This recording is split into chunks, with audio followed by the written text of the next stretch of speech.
Olá, pessoal. Bom dia a todos. Bem-vindo ao WEG Talks. Sou a Lilian Silva, do Departamento de Marketing da WEG Sertãozinho. Sou a moderadora deste quarto módulo, onde falaremos sobre subestação e distribuição. Informo que todos os nossos colaboradores WEG estão seguindo as normas em relação ao Covid, usando máscaras, álcool gel e distanciamento social. Estamos em salas distintas, por isso não estamos com as máscaras. Para a nossa apresentação, chamo Dejair Pereira da Silva Júnior. Ele é o gerente de vendas do Centro de Negócios de Subestação. Bom dia, Dejair. Bom dia, Lilian. Bom dia a todos. Bem-vindo ao nosso WEG Talks. O WEG Talks é um ciclo de palestras que acontece todas as quartas-feiras, às 9 horas, durante as próximas 4 semanas. Toda quarta-feira vai ser das 9 às 11 horas. Nosso objetivo é apresentar as soluções WEG para o segmento sucroenergético e atualizar o mercado sobre todas as novidades relacionadas a produtos, serviços, soluções desenvolvidas pela WEG para tornar esse segmento ainda mais forte e competitivo. Aqui vou mostrar a agenda para vocês. Aqui no próximo dia 21 de outubro, tem as soluções para caldeira, torre de resfriamento, bomba centrífuga de açúcar. No próximo dia 28 vai ser as soluções de processos e no dia 4 de novembro, retrofit, serviços de pintura. Agradeço a todos, sejam bem-vindos ao nosso WEG Talks. Próximo para você, Lilian. Muito obrigada, Dejair. Então, iniciando o nosso ciclo de palestras do módulo 4, com o tema Subestação de Energia, com Alexandre Bastos. Olá, bom dia, Alexandre. Bom dia a todos, bom dia, Lilian. Eu sou Alexandre Bastos, eu trabalho na WEG há 10 anos na área de subestações. Eu vou falar um pouquinho das soluções que a gente tem para o mercado sucroenergético. A gente vai falar sobre setor elétrico brasileiro, as concessionárias de energia envolvidas dentro das subestações, os equipamentos agrupados a elas, né? A parte de proteção, controle, sistemas de telecomunicações e as soluções WEG no mercado de subestações, além da engenharia e execução das subestações e alguns exemplos de fornecimento. Bem, o setor elétrico brasileiro ele é envolvido pelas políticas, a regulação, o mercado e os agentes. Na política, quem faz a política do setor elétrico é o Congresso Nacional, junto com a Presidência da República, o Conselho Nacional de Política Energética, o Ministério de Minas e Energia, e quem faz essa regulação é a ANEEL, a Agência Nacional de Energia Elétrica. E ela trabalha em conjunto com outros segmentos, né, outras agências estaduais, a Anatel, Conselho de Consumidores, Senacom, outras entidades de defesa dos consumidores, CDE, o CAD, CNHR, MMA, ANA e CONAMA. E o mercado é envolvido pelos segmentos de geração, transmissão, distribuição e os clientes. E quem trabalha junto é o Operador Nacional do Sistema Elétrico e a Câmara de Comercialização de Energia Elétrica. E a gente também tem os agentes institucionais, que é a Empresa de Pesquisa Energética, a Eletrobras, as concessionárias, Comitê de Monitoramento do Setor Elétrico, Ministério de Minas e Energia novamente, o BNDES e outros bancos, né? Então, todas essas instituições regulam o mercado energético, que isso está ligado com as subestações. O setor elétrico brasileiro, olhando agora numa forma macro, por nível de voltagem ou tensão, né? A gente tem subestações desde 138 kV, 230, 345, 440, 500 kV e 750, né? Você vê a quantidade de linhas de transmissão e subestações nesse mercado, então a gente tem que ter esses órgãos regulando isso. E a gente dividindo o mercado em geração, transmissão e distribuição, na geração, a gente pode ter subestações e usinas hidrelétricas, usinas térmicas e usinas eólicas. Na transmissão, as subestações estão voltadas para as transmissoras. No caso, o Grupo Eletrobras, que é uma transmissora pública com Furnas, Chesf, Eletronorte, Eletrosul, e as transmissoras privadas, como EDP, CPFL, TBE, ISA, CETEP, entre outras, né? Na distribuição, a gente tem subestações com as concessionárias locais ligadas aos estados, como RGE, a CE, a Celesc, Enel, Electro, CPFL, CEMIG, EDP, Light, Energisa, Neoenergia, entre outras. E também os consumidores industriais que estão ligados nelas, né? como de mineração, óleo e gás, siderurgia, papel, celulose, açúcar e álcool e outras indústrias. E da distribuição que sai a alimentação para os consumidores residenciais também. Tá, o que é uma subestação? A definição da BNT, né? Ela é parte de um sistema de potência concentrada em um dado local, compreendendo primordialmente as extremidades de linhas de transmissão ou distribuição, com os respectivos dispositivos de manobra, controle e proteção, incluindo as obras civis, estruturas de montagem, podendo incluir também transformadores, conversores e outros equipamentos. Então, a gente vai fazer uma explanação de tudo isso que a gente está vendo na foto aqui, esse conjunto de equipamentos, essas estruturas e o que a WEG pode oferecer de soluções. Aqui é um resumo do GTD, né, geração, transmissão e distribuição. A gente tem uma usina, tem uma elevatória, né, um transformador para fazer a elevação dessa energia. Aqui a partir da transmissão, uma outra subestação, esse transformador representando, e fazendo a distribuição para as indústrias e demais segmentos de mercado. As subestações elas podem ser classificadas, né, de acordo com o meio de isolação, a funcionalidade, o nível de tensão, o arranjo físico e a operação. E elas são classificadas isolação a ar, isolação a gás, isolação mista. Essa aqui é uma subestação em isolação a ar, a gente chama de AIS, né, que é do inglês, né, Air Insulated Substation.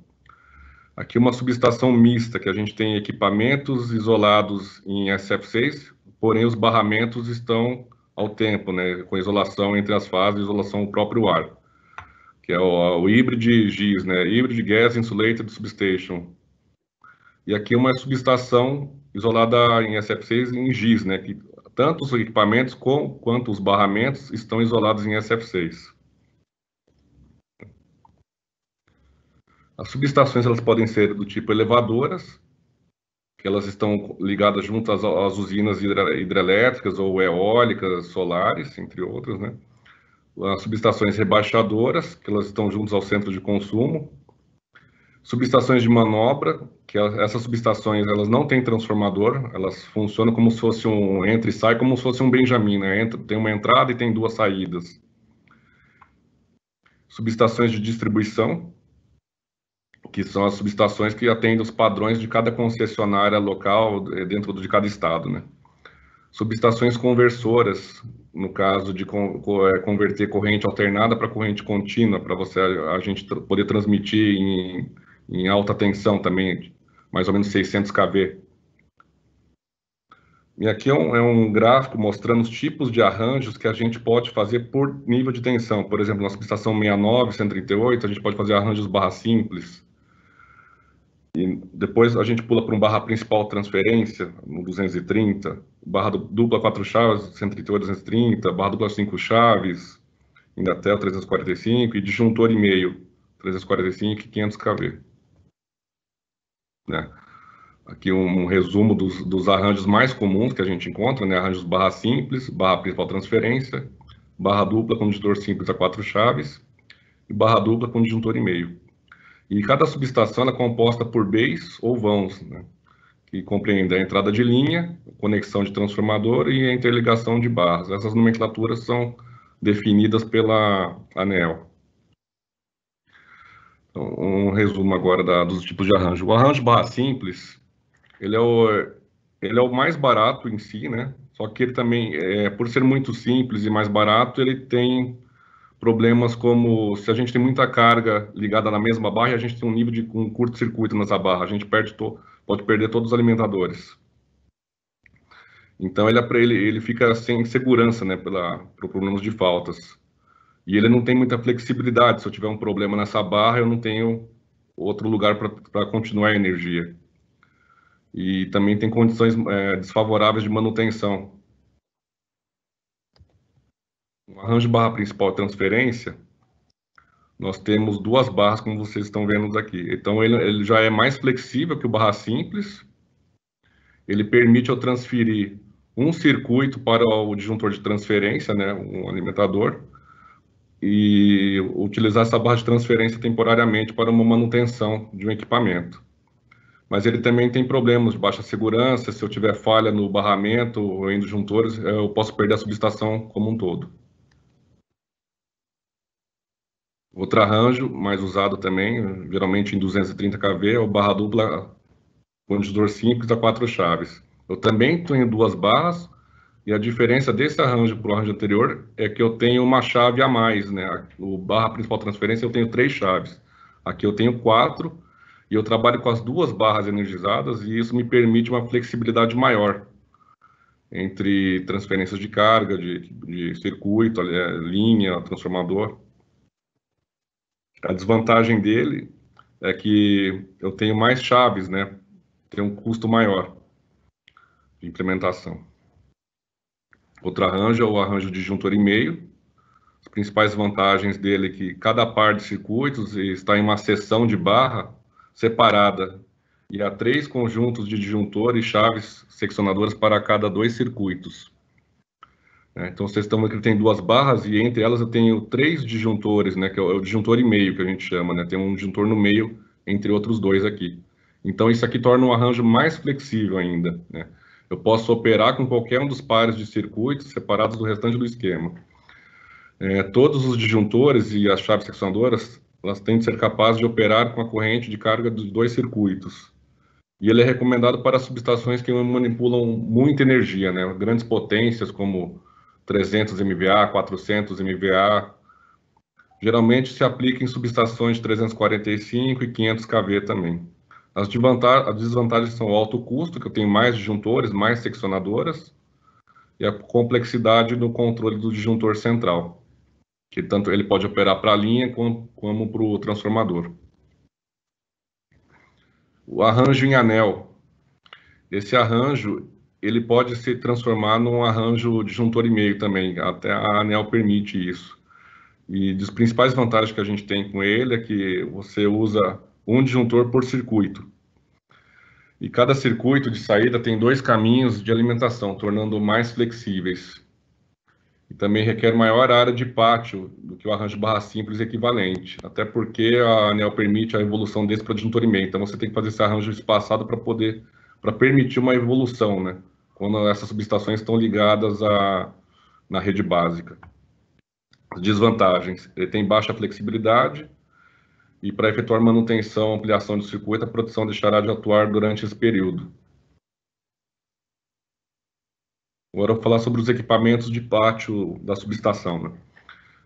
Na subestação a gente encontra para-raios, seccionadoras, os disjuntores em SF6, transformadores de potencial, de corrente, bobina de bloqueio, transformadores de força, resistores de aterramento, cubículos, religadores, bancos de capacitores e filtros de harmônica.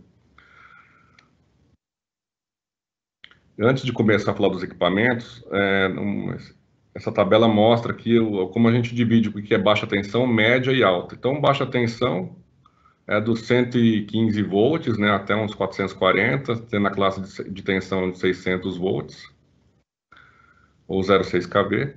Na média tensão vai de 1.2 a 36.2 kV a classe, né, e aqui são os valores de tensão nominal de operação de cada equipamento, né.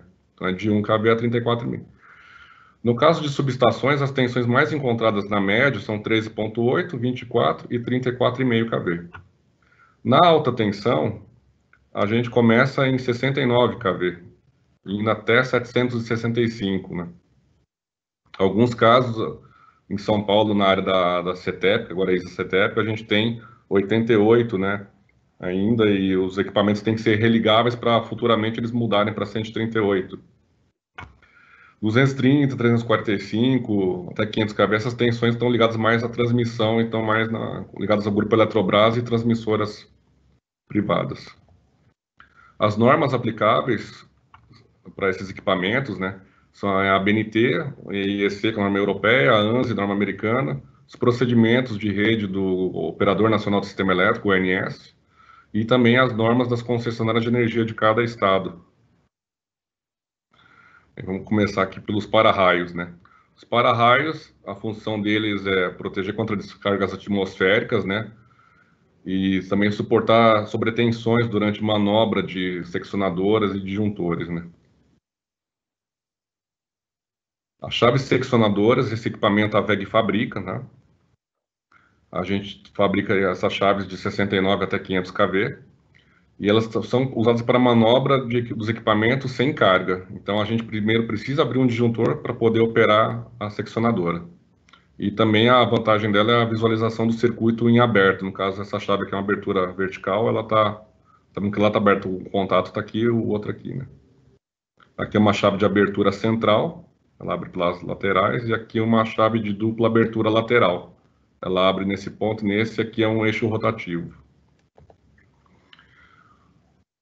Os disjuntores em SF6, hexafluoreto de enxofre, né? Que é o meio isolante, né? Que vai dentro dos polos dos disjuntores aqui. A função do SF6 é tirar o ar do contato, quando a gente abre o contato do disjuntor, para não haver arco voltaico durante uma operação. Né? E o disjuntor você manobra ele em carga, né? Ele serve para você proteger a instalação de um curto-circuito, né? E tem diversos tipos. Aqui é um tipo com os polos na vertical, tem esse também com polos na horizontal também. Também existe em polo em V, então depende do fabricante e do nível de tensão isso. Os transformadores de corrente. A função deles é reduzir as correntes que são altas em uma subestação para correntes menores, para você jogar isso no relé, para você fazer a leitura, né? No caso, por exemplo, eu converter 4.000 amperes para 5 amperes ou 1 ampere, que vai fazer o relé atuar num disjuntor. E ele é aplicado para a função de medição, de faturamento, né? E de proteção. Os transformadores de potencial indutivo, a função deles é reduzir a voltagem também. Igual quando com o TC a gente reduz a corrente, ele reduz a voltagem. Então, a gente não tem equipamento para fazer leitura diretamente em 138.000 volts, por exemplo. A gente usa um transformador de voltagem ou de potencial, que vai transformar a alta tensão para uma tensão de leitura, né? 115 volts, 115 raiz de 3. E a aplicação dele é a mesma, né? Para os medidores de faturamento de energia das subestações e a proteção vinculada aos relés de proteção. Os transformadores de potencial capacitivo, o anterior era o indutivo. O capacitivo, ele faz a mesma coisa, mas ele é mais aplicado para sistemas onde tem sistema de telecomunicações via onda portadora de linha de alta tensão, né, que é o sistema OPLAT, a gente também conhece por sistema carrier para transmitir dados e voz. Bobinas de bloqueio.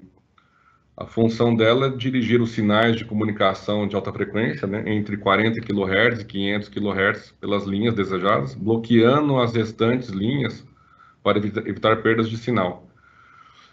No sistema de telecomunicações por cabo, no próprio cabo da alta tensão, a gente pode transmitir sinal. A gente transmite em sinais diferentes dos 60 Hz. E essas bobinas funcionam como uma filtragem, né, desses sinais, separando da frequência da corrente elétrica. Agora, o principal, o coração da subestação são os transformadores de força, né? Esses equipamentos são de fabricação WEG, né? A WEG fabrica transformadores trifásicos, monofásicos, até 500 kV, e eles transformam a energia. O que eles fazem? Por meio de indução eletromagnética, entre um enrolamento primário e um enrolamento secundário, eles fazem essa conversão, mantendo a potência e aumentando ou diminuindo a voltagem, e o mesmo para a corrente elétrica. Outro equipamento usado em subestações são os resistores de aterramento. Eles são ligados junto ao transformador. A função deles é reduzir correntes de curto circuito fase terra, e permitem o fluxo de corrente do curto ser capaz de atuar os relés de proteção, desligando o sistema, no caso, para tirar um curto-circuito, né? Vai fazer a limpeza da falta. Banco de capacitores. A função deles é fazer a correção do fator de potência e regulação de tensão. A utilização deles depende do estudo elétrico do sistema, né, da subestação, que tipo de carga vai alimentar, se é um consumidor, é um forno, se é uma geração, se é uma subestação de retificação. São diversas aplicações. Os filtros de harmônica também são equipamentos utilizados em subestações, eles têm função de reduzir correntes e tensões das harmônicas desejadas, né? Também corrige o fator de potência e controla a ocorrência de ressonâncias em frequências indesejadas. Religadores. Esses equipamentos são bastante utilizados nas subestações, nas distribuidoras de energia, né? São aplicados em circuitos de distribuição e permitem que os defeitos dos transitores sejam eliminados sem necessidade de deslocamento de pessoal de manutenção para percorrer o alimentador em falta. O que é isso que ele quer dizer? Por exemplo, se eu tenho um galho que bate no cabeamento do poste da rua, né, e fecha um curto entre duas fases, durante uma tempestade, ele vai contar um tempo, por exemplo, até 3 segundos, e ver se o curto permanece. Se não permanecer, ele fecha o disjuntor. Se permanecer o curto, ele vai abrir. Então, ele protege a instalação. Os cubículos. Esses equipamentos são de fabricação WEG também. É como se fossem os equipamentos de alta tensão, disjuntor, seccionadora, TC, TP, que a gente falou, só que num nível menor e agrupados dentro de um painel, né? E eles podem ter isolação a ar, a vácuo ou isolação em SF6. Podem ter disjuntor fixo ou disjuntor extraível. Aqui é a subestação blindada em SF6, também utilizada nos casos que o cliente não tem espaço, o terreno é muito caro, também são utilizados em shopping centers, teve até o estádio de Brasília, foi utilizado com subestação GIS, né? E ele permite maior confiabilidade, baixa manutenção, né? E tudo é isolado no gás SF6, tanto os equipamentos, que a gente mostrou eles avulsos, né? Quanto os barramentos. Aqui é um equipamento híbrido também, é como se fosse a GIS do slide anterior, só que é só o equipamento. Eu consigo colocar disjuntor, seccionadora, TC, TP, dentro desse equipamento isolado SF6, com exceção dos barramentos.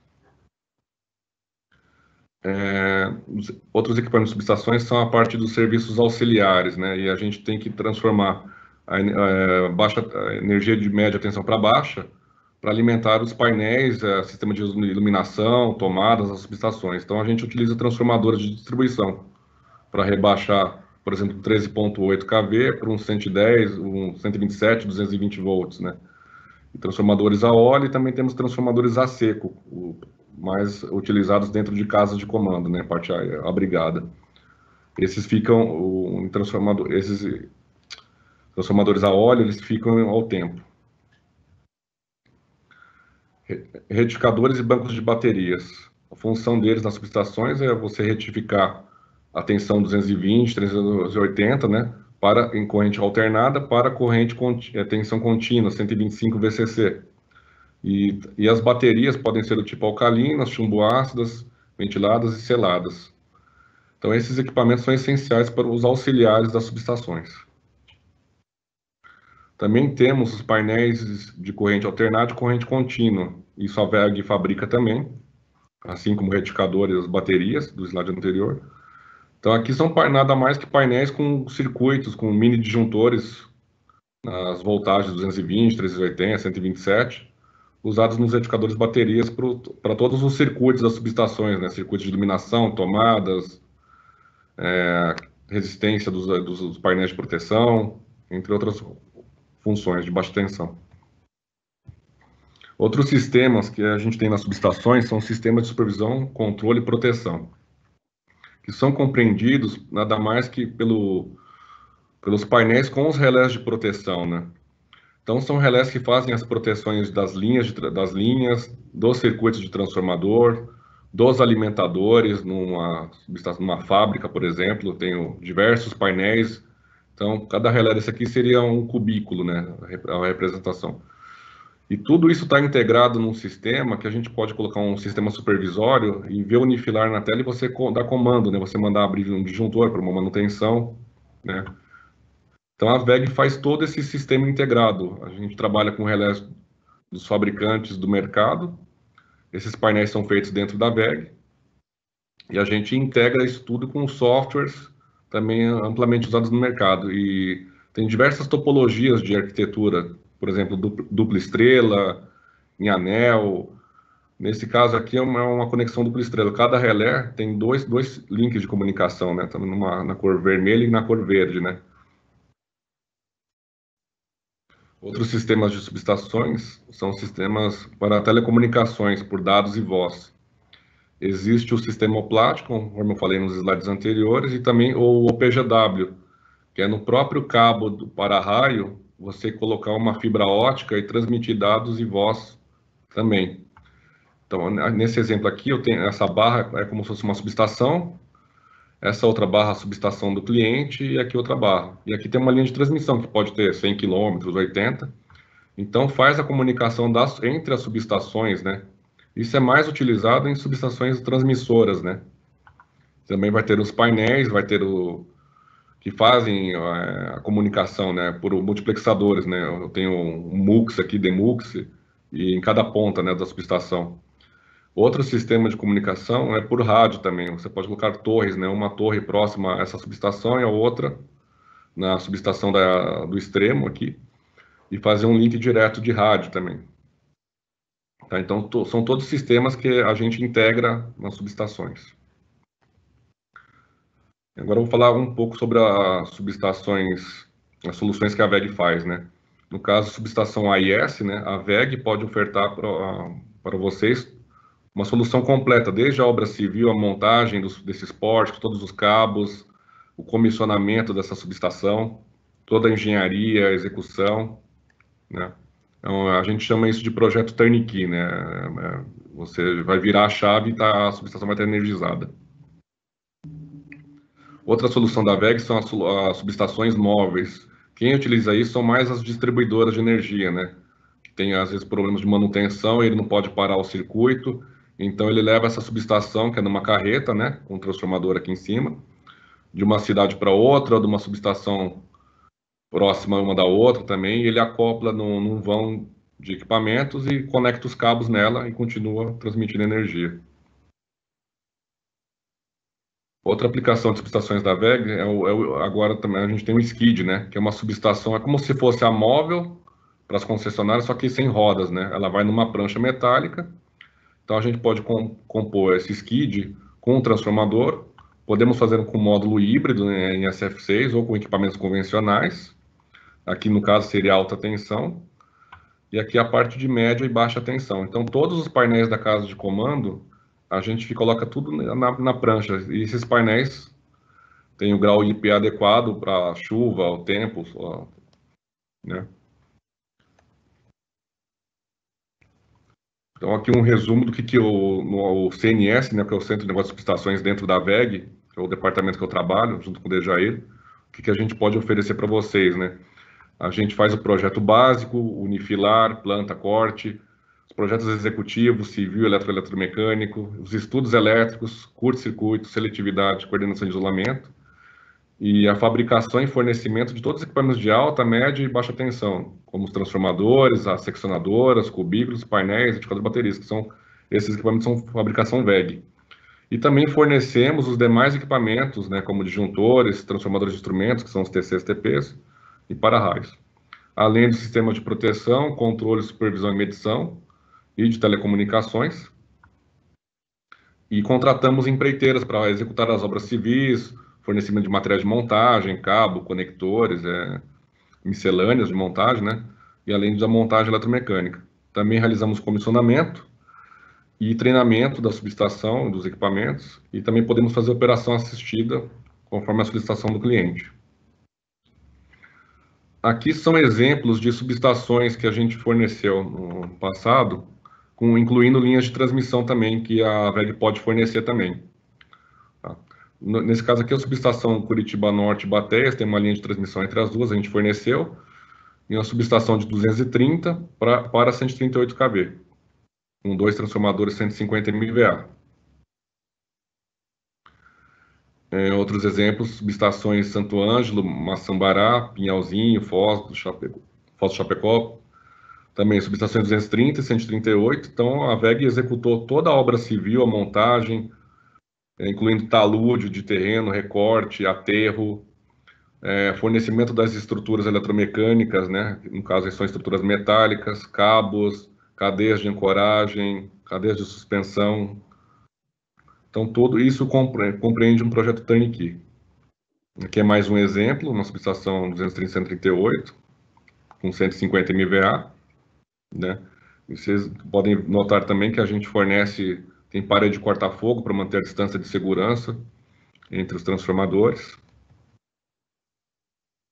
Mais um exemplo aqui, outra subestação 230 para um 69 kV. Né? A gente fornece subestações para parques eólicos também, parques solares, elevadoras, né? Outra subestação 230-138, com transformador de força e reatores também. Mais um exemplo aqui, subestação de 500 kV, 525 para 138. Mais um exemplo também. E você vê que muitas subestações têm um espaço grande, vocês vão questionar, mas esse espaço é para futuras ampliações, ou o cliente também solicita espaço para um caminhão para retirar o transformador, para manobra. Mais um exemplo de subestação 500 kV, 230.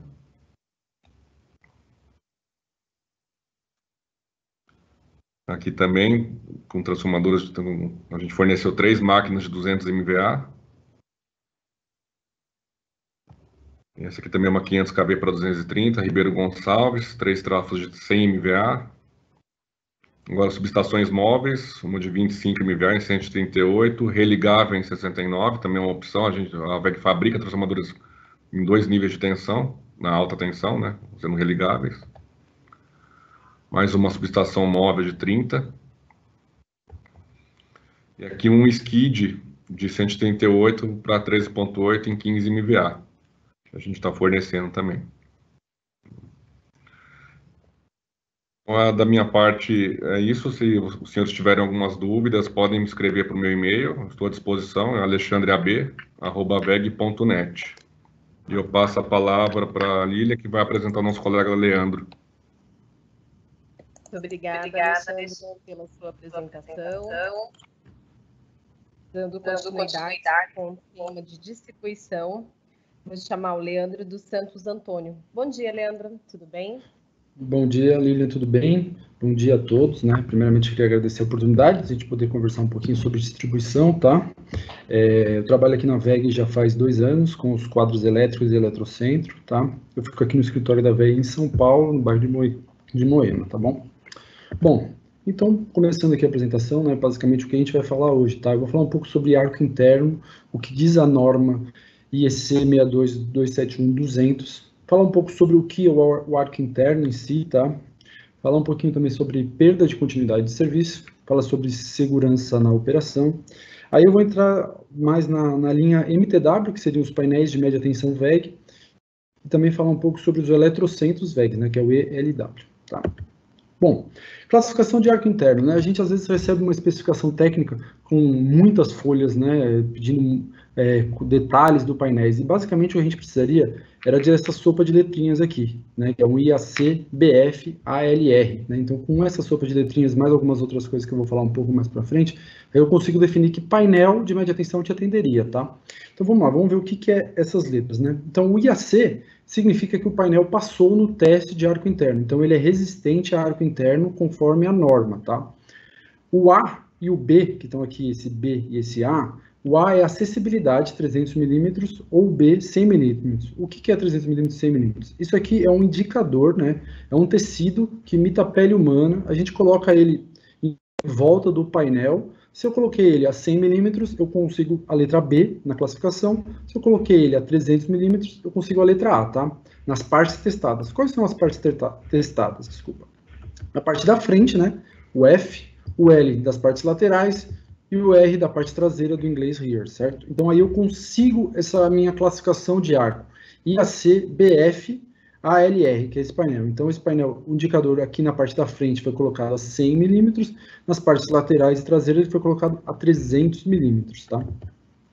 Beleza, eu faço o teste de arco interno, eu dou um curto-circuito no painel, né? É um teste destrutivo, mas como eu sei que o painel passou no teste depois do arco, tá? Primeira coisa, o indicador lá que eu falei no slide anterior, ele não pode queimar, tá?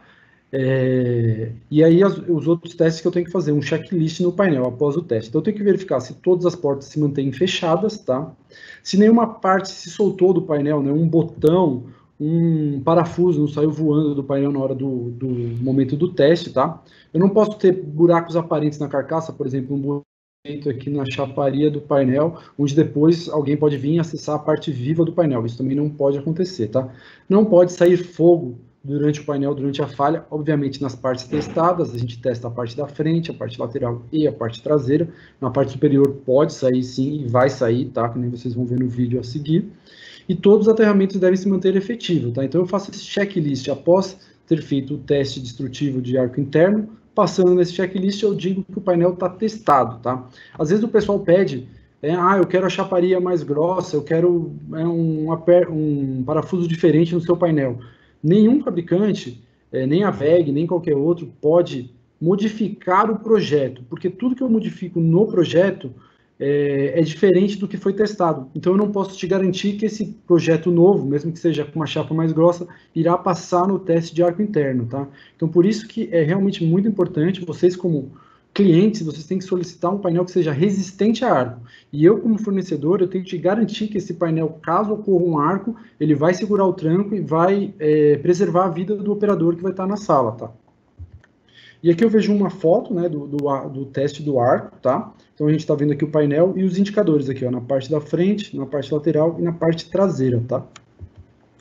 Aqui eu vou mostrar um vídeo de um arco interno, tá? Então esse painel ele é testado contra arco FLR, porque todos os indicadores, tanto na parte da frente, lateral e traseira, foram colocados a 300 milímetros do painel, e 50 kA no segundo. O segundo é o tempo da falta, tá? Você precisa. Vou botar um vídeo aqui, então tá rolando. A gente consegue ver aqui os indicadores.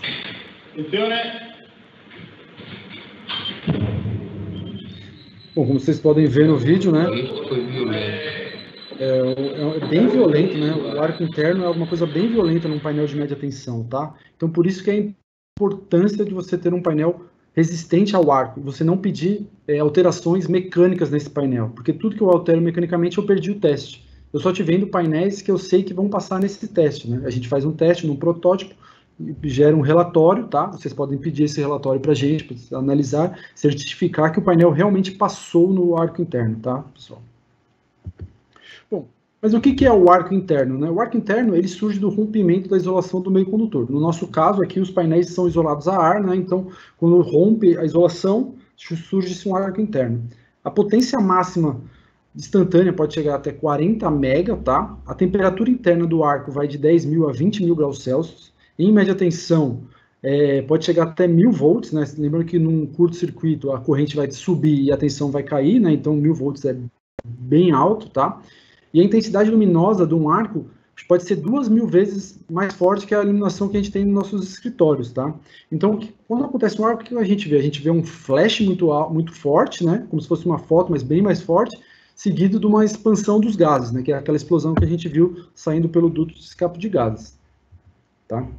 Bom, aqui eu vou mostrar um vídeo do pessoal operando, ele pela imagem dá para ver que ele está inserindo um disjuntor, tá, com a porta aberta, e infelizmente acontece uma falha.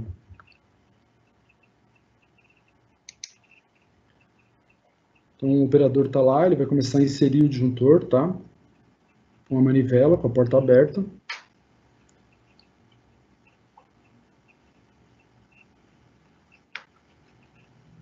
E aconteceu um arco, tá, pessoal? Realmente muito forte. Eu não tenho notícia desse operador, mas provavelmente ele teve graves problemas. Não sei nem se ele conseguiu sobreviver ou não, tá? Mas o que aconteceu aqui? Provavelmente ele não seguiu alguma norma de operação ou ele burlou algum intertravamento de segurança, tá? Intertravamento é um tema que a gente pode falar aqui por muito tempo, se for preciso, sabe? Pode variar várias coisas, você pode colocar como intertravamento. Mas a WEG tem um mínimo básico, que é o que eu vou mostrar aqui para vocês. Então, você pedindo ou não, esse mínimo básico vai ter no painel da WEG, tá? Então, o disjuntor, ele basicamente tem 3 posições, né? Então, ou ele está inserido no painel, ou ele está na posição teste, ou ele está na posição extraído, tá? Então aqui ele está na posição inserido, né, conectado no barramento e nos cabos para alimentar. E nessa posição é impossível mover o disjuntor ligado, porque se você mover o disjuntor ligado nesse contato aqui, ia criar-se um arco elétrico, né, uma falta. É impossível fechar a seccionadora terra, porque a chave terra que fica aqui na parte dos cabos, ela é feita para usar sem carga, tá, pessoal? Não é para operar sobre carga. E é impossível abrir a porta do compartimento do disjuntor, tá? Já na posição de teste, é impossível abrir a porta do compartimento do disjuntor, é impossível aumentar a carga, porque o disjuntor está desconectado, e é impossível desconectar o plug de comando do disjuntor. Já na posição extraída, onde você realmente já tirou o disjuntor do painel, você não consegue ligar o disjuntor, para você não poder inserir ele ligado e ocasionar um arco, tá? É impossível inserir o disjuntor se a seccionadora estiver fechada, então existe intertravamento mecânico entre eles. Você tem que primeiro abrir a chave seccionadora para depois inserir o disjuntor, e é impossível fechar a porta do compartimento do disjuntor sem conectar o plug de comando, tá? O que aconteceu no vídeo que a gente passou antes? Provavelmente, algumas desses itens aqui, né, por exemplo, a chave terra podia estar ligada, então ele forçou algum intertravamento que ele achou que não precisava, porque às vezes a gente acha que está certo, mas se o intertravamento mostrou que você não está conseguindo, então pensa, e vamos ver tudo de novo, todos os estados, para ver se realmente está tudo certo para poder inserir o disjuntor, tá? Ali provavelmente ele estava com alguma pressão ali na hora, ter que botar para funcionar, e infelizmente aconteceu um acidente, tá? Que é o que a gente menos espera, né? Bom, uma outra parte que a gente precisa para poder especificar um painel para vocês é a questão da perda de continuidade de serviço. Antigamente existia aquele termo metal enclosed, metal clad, isso aí já não é mais usado, né? Hoje a gente usa outros termos, que seria LSC1, que é o tipo de compartimentação, então é um painel sem compartimentação nenhuma. A gente vê aqui na letra B a caixa de baixa tensão, e na letra A a gente tem toda a parte viva do painel. O que acontece? Um painel desse tipo, vamos supor que aqui está correndo barramento, você tem um arco elétrico aqui nesse barramento. O arco elétrico vai se passar para todo o painel, então ele vai destruir tudo aqui dentro do painel, tá? Já o LSC2A é um painel que já tem uma certa compartimentação. Aqui a gente vê a caixa de baixa tensão na letra C, a letra B o barramento, né? E a letra A o disjuntor e o compartimento de cabos. Vamos supor que você tem aqui uma falha no barramento, um curto-circuito no seu barramento, esse curto-circuito não passa para o disjuntor. E a mesma coisa, se estiver no disjuntor, não passa para o barramento, tá? E o painel que eu vou apresentar para vocês, que é a linha MTW, ele é totalmente compartimentado. Então, ele é LSC2B, né? Então, ele tem a caixa de baixa tensão compartimentada, ele tem a parte para o disjuntor aqui, a parte para o barramento e a parte para os cabos. Então, qualquer falha que você tenha em qualquer um desses compartimentos não passa para o demais.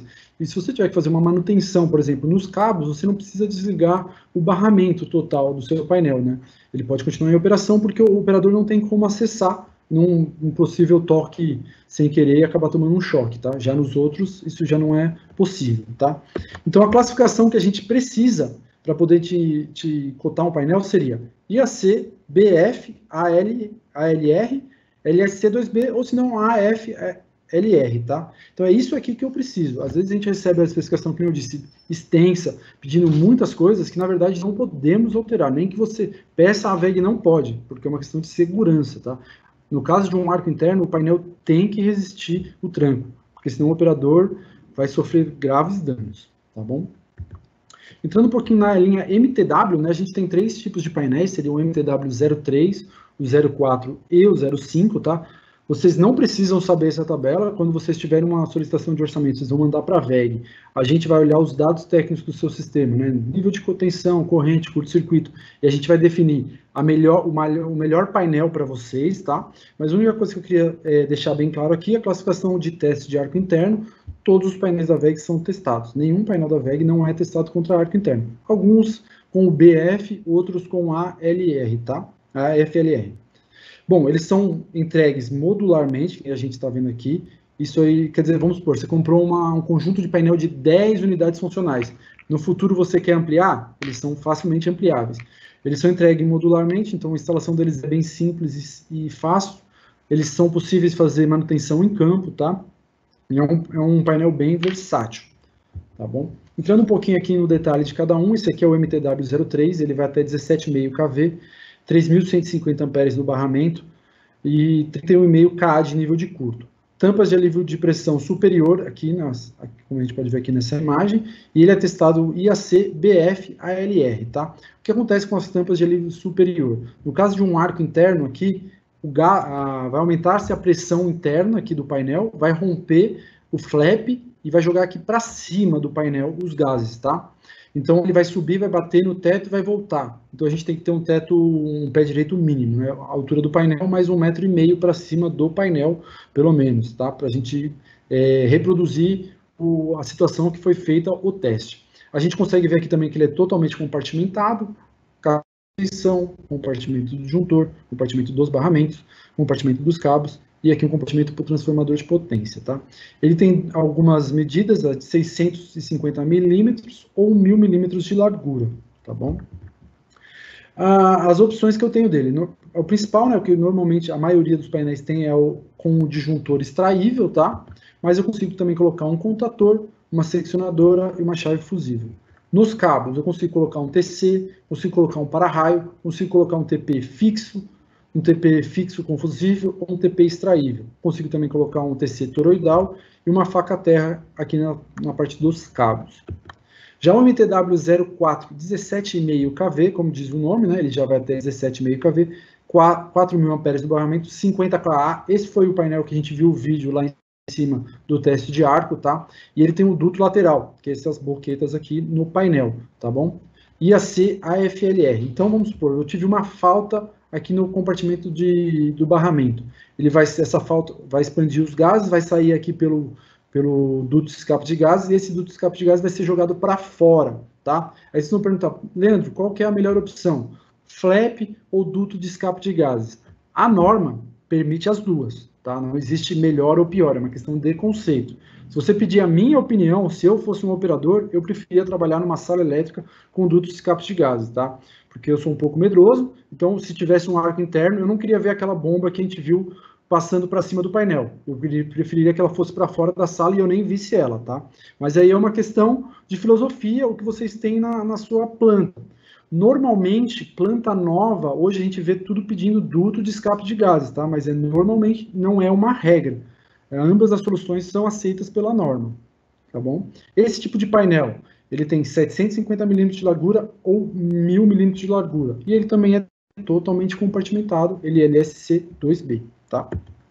As opções que a gente tem nesse painel, disjuntor extraível, ou se não a seccionadora fusível.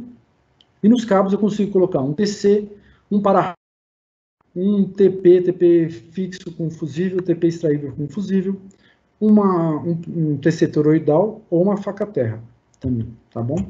Já o MTW 04 24 kV, ele vai até 24 kV, 1250 amperes, 25 kA, tampas de alívio de pressão também na parte superior do painel, ou seja, para cima a gente precisa de um pé direito mínimo, e ele é IAC BF ALR, tá? Totalmente compartimentado, que nem os demais, e ele tem 1.200 milímetros de largura. As opções que eu tenho desse painel, ele é também o disjuntor extraível, tá? Eu consigo colocar seccionadora fusível, e nos cabos eu consigo colocar um TC, um para-raio, um TP com fusível no primário, um toroidal e uma faca terra também, tá bom? E o último painel que a WEG lançou é o MTW05, né? Até por essa imagem a gente consegue ver que ele já é bem mais compacto, que ele está tudo bem mais apertado, né? Então ele é um painel bem compacto e bem interessante que a WEG lançou. Ele vai até 17,5 kV, 2.500 amperes, 31,5 kA, duto lateral, que é essas letras 6 aqui. Porém, agora a gente já lançou também com alívio de pressão para a parte superior através de flaps também. Então esse painel aqui eu tenho as duas opções, tá? Ele é testado com o IAC BF ALR, ele é totalmente compartimentado, com caixa de baixa tensão, duto de escape de gases, os barramentos aqui, compartimento do disjuntor e o compartimento de cabos, tá?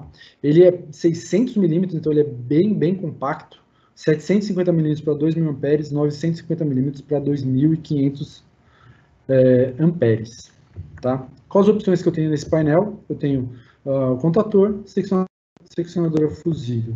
Aqui, na parte dos cabos, como ele é um painel mais compacto, eu tenho uma certa limitação, tá? Eu consigo colocar um TC, ou um TP, ou um TC toroidal, ou a faca terra, ou se for um TC com fusível no primário, eu já não consigo colocar tudo junto, tá? E o para-raio também. Uma questão de espaço, ele é um painel mais compacto, então eu não consigo mecanicamente colocar tudo isso dentro do painel. Mas ele é uma opção bem interessante, tá? Agora eu vou falar um pouquinho de eletrocentro, né? Não sei se alguém já conhece, já viu o eletrocentro, cara. Eletrocentro é essas duas fotos aqui, né? A gente produz tudo na nossa fábrica lá em Itajaí. Eletrocentro, quando começou, a gente tinha muito foco em mineração, né? Porque ele é como se fosse uma subestação móvel, né? Que o Alexandre até mostrou, mas tudo dentro de uma casa, vamos dizer assim. E a mina vai andando, a subestação vai andando junto, né? Mas o que a gente vê hoje é que isso aqui está virando uma tendência de mercado, tá? Por muitas outras vantagens que eu vou explanar um pouco mais para frente. E outros tipos de clientes, não só a mineração, também estão solicitando essa solução, tá? Que é o Eletrocentro VEG. Tá, mas por que nasceu o Eletrocentro? A ideia do Eletrocentro é fornecer um sistema elétrico e eletrônico montado interligado, né? Então você recebe um produto, né? Você só vai fazer as ligações externas e as ligações internas entre, por exemplo, painel de média, transformador, painel de baixa, isso tudo já recebe pronto, tá? Ele é comissionado, testado em fábrica, em teste de plataforma, projetado e fabricado em estrutura metálica, né? O pessoal às vezes fala, Eletrocentro é um container. O pessoal da fábrica lá de Itajaí não gosta muito quando a gente fala que é um container, tá? Vocês vão ver o porquê, porque realmente não é um container, é um projeto. Né? Ele elimina a necessidade de grandes construções em alvenaria e a gente dá uma solução, uma garantia única. Por exemplo, no Eletrocentro existe, a gente pode colocar muitas coisas lá dentro, como por exemplo o ar-condicionado. A WEG não produz o ar-condicionado, mas se der um problema no seu Eletrocentro com o ar-condicionado, é a WEG que você vai chamar, porque você só tem um contato. Você vai ligar só para mim, falar, Leandro, tive problema aqui, e a gente vai correr atrás do problema para você, tá bom? Tá, e o que eu consigo colocar dentro do Eletrocentro? Eu consigo colocar painéis de média, inversores e software de média, quadro de distribuição de média tensão, quadro CLP, a gente consegue até fazer uma sala de comando, caso seja preciso, os CCMs de baixa tensão, transformadores a seco e a óleo, retificadores e bancos de baterias e no-breaks, quadro de serviços auxiliares e o sistema de automação. Tudo isso dentro do Eletrocentro, você recebe um único produto já funcionando, tá, pessoal? Bom, esse aqui é o slide principal da minha apresentação no assunto Eletrocentro. Por quê? Ele vai fazer uma comparação do sistema convencional, que provavelmente vocês já têm aí na usina de vocês, com o Eletrocentro VEG, tá?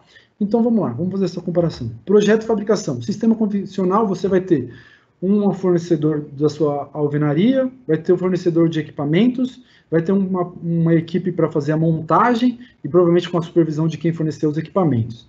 No Eletrocentro VEG, você já recebe um único produto. Isso tudo já é montado dentro da fábrica, tudo responsabilidade VEG. Então, você diminui as suas interfaces de contatos, tá?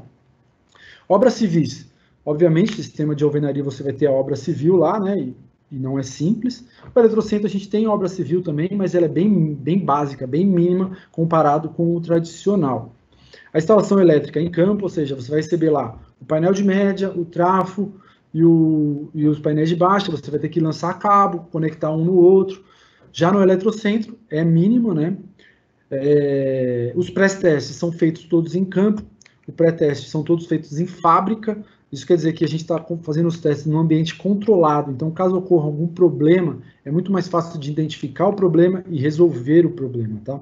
Comissionamento startup são todos feitos no campo, na solução convencional. A gente faz o pré-comissionamento em fábrica. Então, a possibilidade de você não comissionar na sua usina, achar um problema no Eletrocentro, ela é muito menor, tá?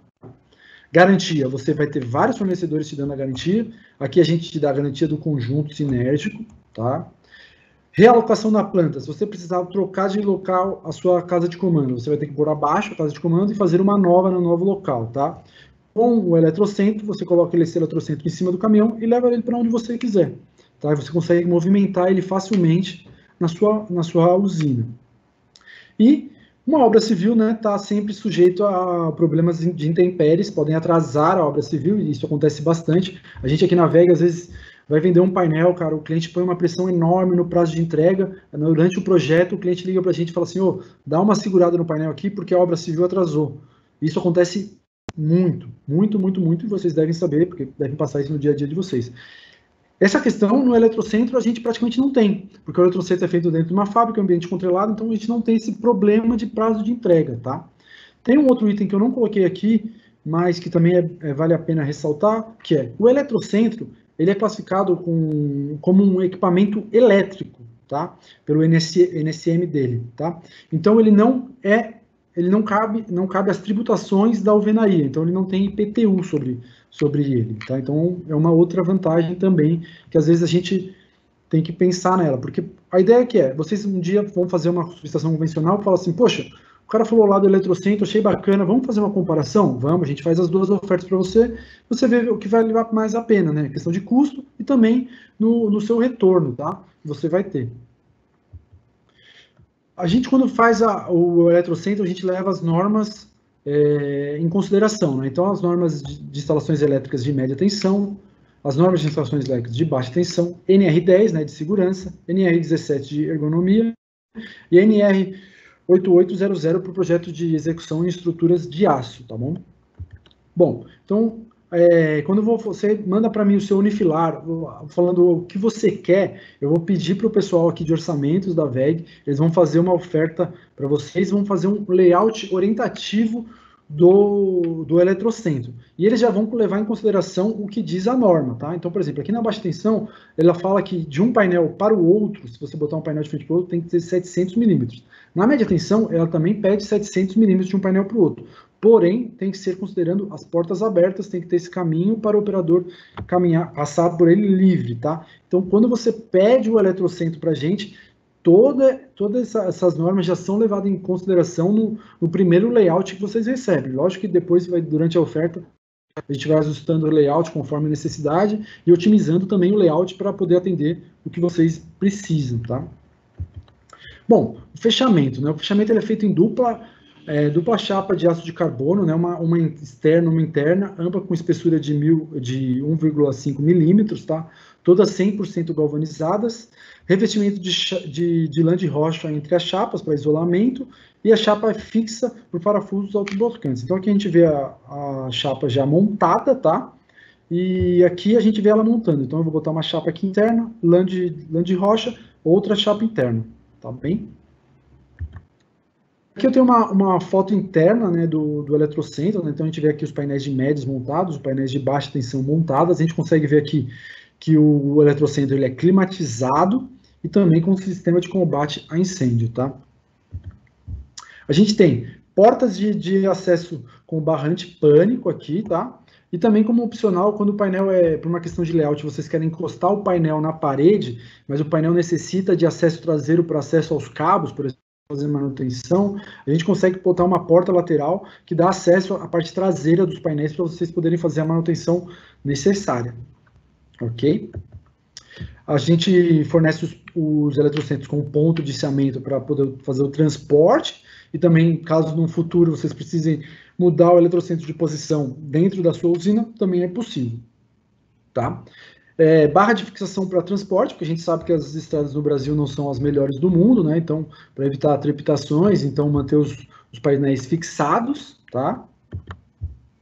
E as principais características aqui, né? Então a gente vai ter portas para inspeções dos barramentos, sistema de alarme e detecção de incêndio, os eletrocentros são todos climatizados com ar-condicionado, piso falso removível por onde a gente passa os cabos, pressurização com sistema de filtragem, caso vocês tenham um ambiente agressivo, a gente consegue fornecer também.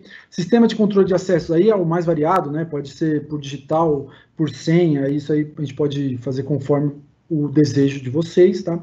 Sistema de CFTV e telefonia, combate a incêndio automático, aí também existe uma enorme variedade de sistemas de combate a incêndio automático, plataformas de acesso com guarda-corpo e pilotismo metálico, tá? Tudo isso a gente consegue fornecer junto com o Eletrocentro num único projeto. Bom, para o olhar de içamento e o balancinho para poder fazer a movimentação do Eletrocentro, todos eles são calculados utilizando software de simulações que levam em consideração a norma NBR 8800, tá? E esses cálculos são enviados juntos com o projeto, tá bom? A mesma coisa se aplica para a base do estrutural do Eletrocentro e os pilotis projetados, tá? Então eles também são calculados em software de simulações e levando em consideração a norma, tá? Isso também vai entregue no projeto.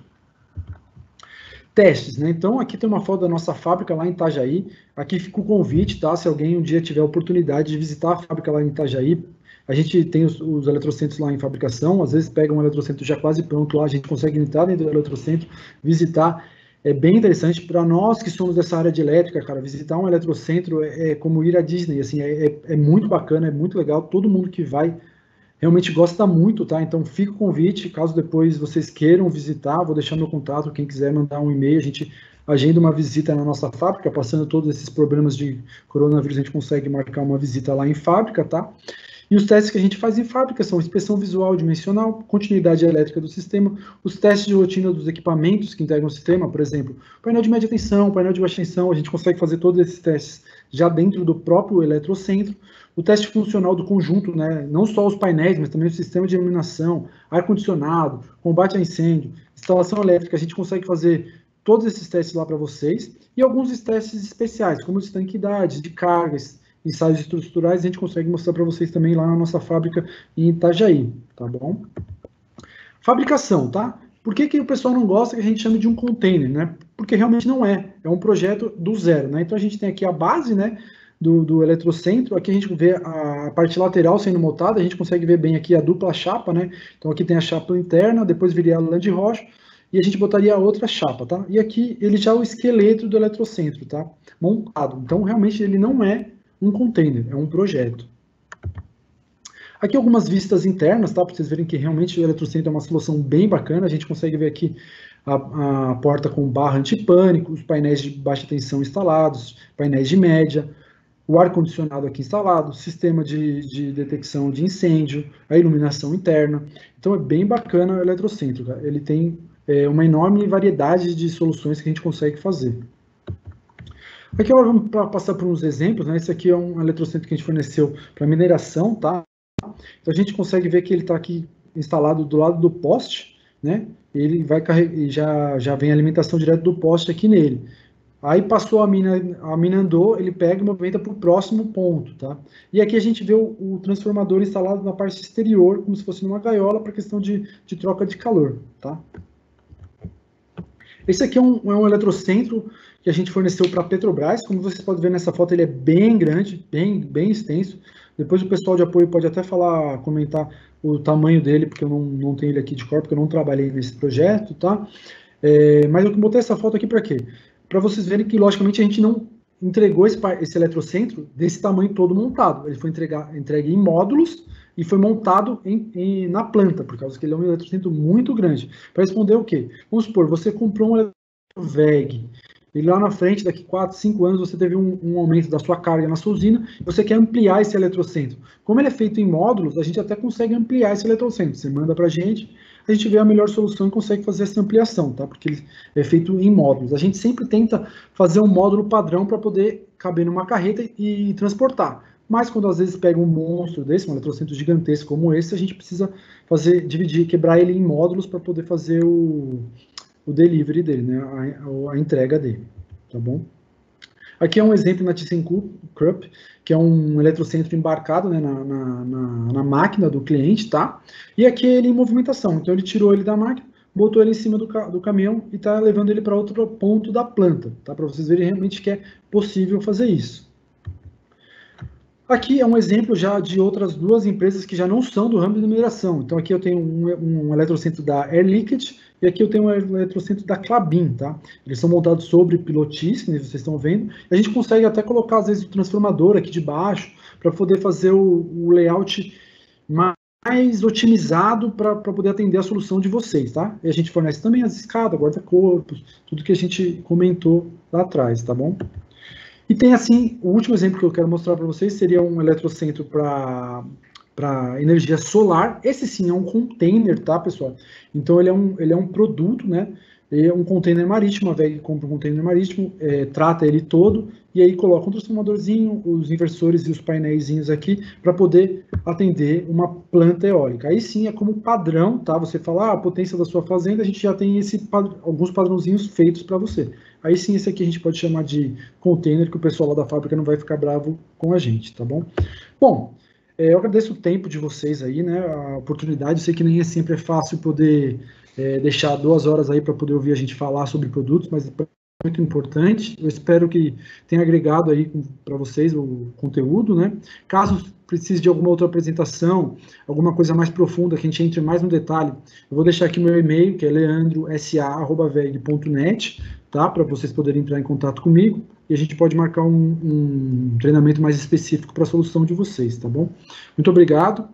E agora eu passo a palavra novamente para minha amiga Lilian. Obrigado. Pela sua apresentação. E nossa última palestra do dia, Ciência Energética com Gerenciamento de Energia Elétrica e Utilidades, com Marcelo Cruzeiro. Bom dia, Marcelo. Bom dia, Lília, tudo bem? Tudo bom. Ótimo. Bom dia a todos.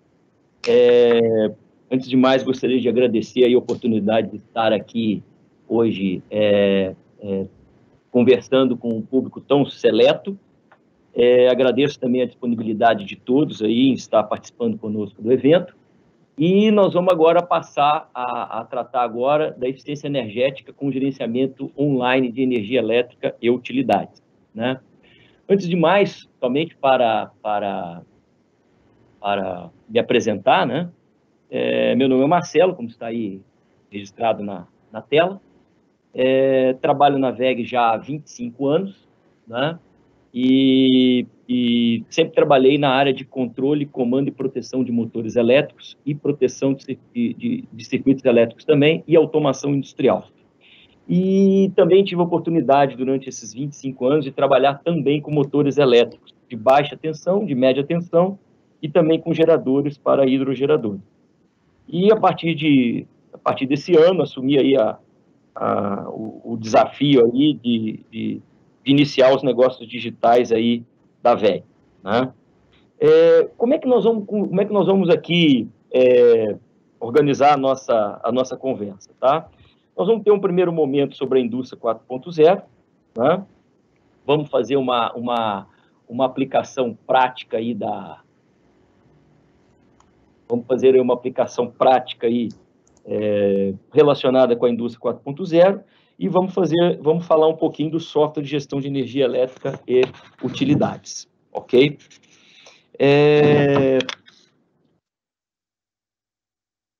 Bem, eu gostaria aqui agora, antes de mais, né, até da gente falar um pouco da evolução da indústria de açúcar e álcool. Eu nunca trabalhei especificamente com a indústria de açúcar e álcool, mas a gente já sempre teve a oportunidade de trabalhar com isso, né? E eu li um pouco sobre a evolução da indústria 4.0, da indústria de açúcar e álcool, e a gente percebe nitidamente que nesses últimos 20, 30 anos, né, a indústria de açúcar e álcool, ela se caracterizou por um aumento, né, busca constante por aumento de eficiência e, claro, por melhorias de processo, né? Então, conforme vocês estão vendo ali, melhor aproveitamento de biomassa, né, melhor aproveitamento de recursos, né, melhoria nos processos de cogeração, com vistas a aumento de eficiência, e eletrificação, e de moendas, e, enfim, várias tecnologias foram sendo empregadas ao longo desses 20, 30 anos aí, modernizando a indústria de açúcar e etanol, né? Mas e a indústria 4.0 de açúcar, etanol e energia, né? O que a gente pode dizer, né? Como é que vai ser essa evolução, né? Como que serão os próximos 10, 15, 20 anos de evolução da indústria de açúcar, etanol e energia, né? Isso no contexto da indústria 4.0. Para a gente falar sobre isso, né, eu vou passar aqui para vocês alguns conceitos aqui bem básicos da indústria 4.0. O nosso diretor de negócios aí, o senhor Carlos Grilo, ele para quem já participou aí do evento desde o início, no primeiro workshop aí desse programa do WEG Talks, né, para a indústria sucroalcooleira, ele fez a abordagem dele desmistificando a indústria 4.0. E eu quero só agora fazer uma revisão de alguns pontos, somente para a gente estarmos todos na mesma página, né? Então, a revolução, a indústria 4.0, deixa eu só colocar aqui o meu ponteiro aqui, a evolução da industrial no mundo, né? A gente começou a registrar isso, né? Na primeira revolução industrial, que é conhecida como a mecanização, lá nos anos 1700, né? E aonde se caracterizou pela introdução de máquinas na utilização em processo de fabricação, né? E essas máquinas tocadas a vapor, né? A segunda revolução industrial, ela se caracteriza pela eletrificação, e foi também um marco na segunda revolução industrial, a utilização não só de energia elétrica, mas também a criação a introdução da produção em massa, né? Produção em série, né? A terceira revolução industrial, que se iniciou lá nos inícios dos anos, no final da década de 60, no início da década de 70, ela se caracteriza pela automação, né, dos processos, né? E também a introdução de TI também para facilitar esse processo de automatização, né, de produção. E a quarta revolução industrial, que é o que nós estamos vivendo hoje, né, ela é caracterizada pela conectividade e pela interoperabilidade de sistemas, né? Com a evolução das tecnologias de comunicação e de conectividade, também os sensores inteligentes, como também o uso do Big Data, né, e Machine Learning. Então, isso tudo tem movimentado a indústria numa direção bastante interessante. E os drivers, né, da quarta revolução industrial são esses aí, olha, vocês estão vendo. O que a gente tem visto que tem direcionado o desenvolvimento da indústria 4.0? É a tecnologia mais acessível de sensores, o que dá mais visibilidade, né? Você tendo mais sensores, você sensorizando mais, você consegue ter mais dados, né? Então você consegue correlacionar dados, e você consegue correlacionar informações, e você consegue entender o que está acontecendo, né? Então você consegue ter mais transparência, né? E também a aplicação de algoritmos de inteligência artificial tem sido cada vez mais acessíveis, né? Então você consegue, você tem um outro driver também, é a flexibilidade e a adaptabilidade, porque você tendo todas essas informações, como é que você consegue antecipar, como é que você consegue predizer, né, com os algoritmos e tomar as decisões de forma autônoma, né? Tá, aí você vai perguntar, né, poxa, mas esses conceitos de indústria 4.0, o que é história é fácil, né? Então, até a terceira revolução, tudo isso que a gente colocou ali está nos livros, né? E aí não é o Marcelo que está falando, isso está no livro, né? Mas e a quarta revolução industrial, né? Isso é um conceito da WEG, né? O que é isso, né? Então vamos tentar explicar aqui, olha. O termo indústria 4.0, ele nasceu em 2011 na Alemanha, né? E nasceu de um projeto do governo alemão para desenvolver políticas, né, de Estado, certo? Para dar mais competitividade à indústria alemã, né? Então, uma estratégia de alta tecnologia para a indústria alemã, né? E o governo, então, formou um grupo de trabalho com representantes da sociedade, né? Também políticos, né? E membros de entidades de ensino, né? Da ciência, das áreas de ciência e tecnologia, né? Representado nesse momento pela Academia de Ciência e Tecnologia da Alemanha, né? E em 2013, né, esse grupo de trabalho, ele concluiu os trabalhos e gerou um relatório, tá certo? Com um conjunto de normas, de recomendações, né, para a implementação da indústria 4.0. Então, a Acatec foi a responsável por emissão desse relatório, e a própria Acatec é que, então, nos conduz aqui, explica bastante aqui sobre esses drivers aqui da indústria 4.0. E nesse relatório, eles apresentaram este mapa que vocês estão vendo aqui, olha, com duas fases distintas aqui do processo de desenvolvimento da indústria 4.0. A primeira fase é a digitalização, né? é a fase onde você tem a computerização, né, e a conectividade, tá?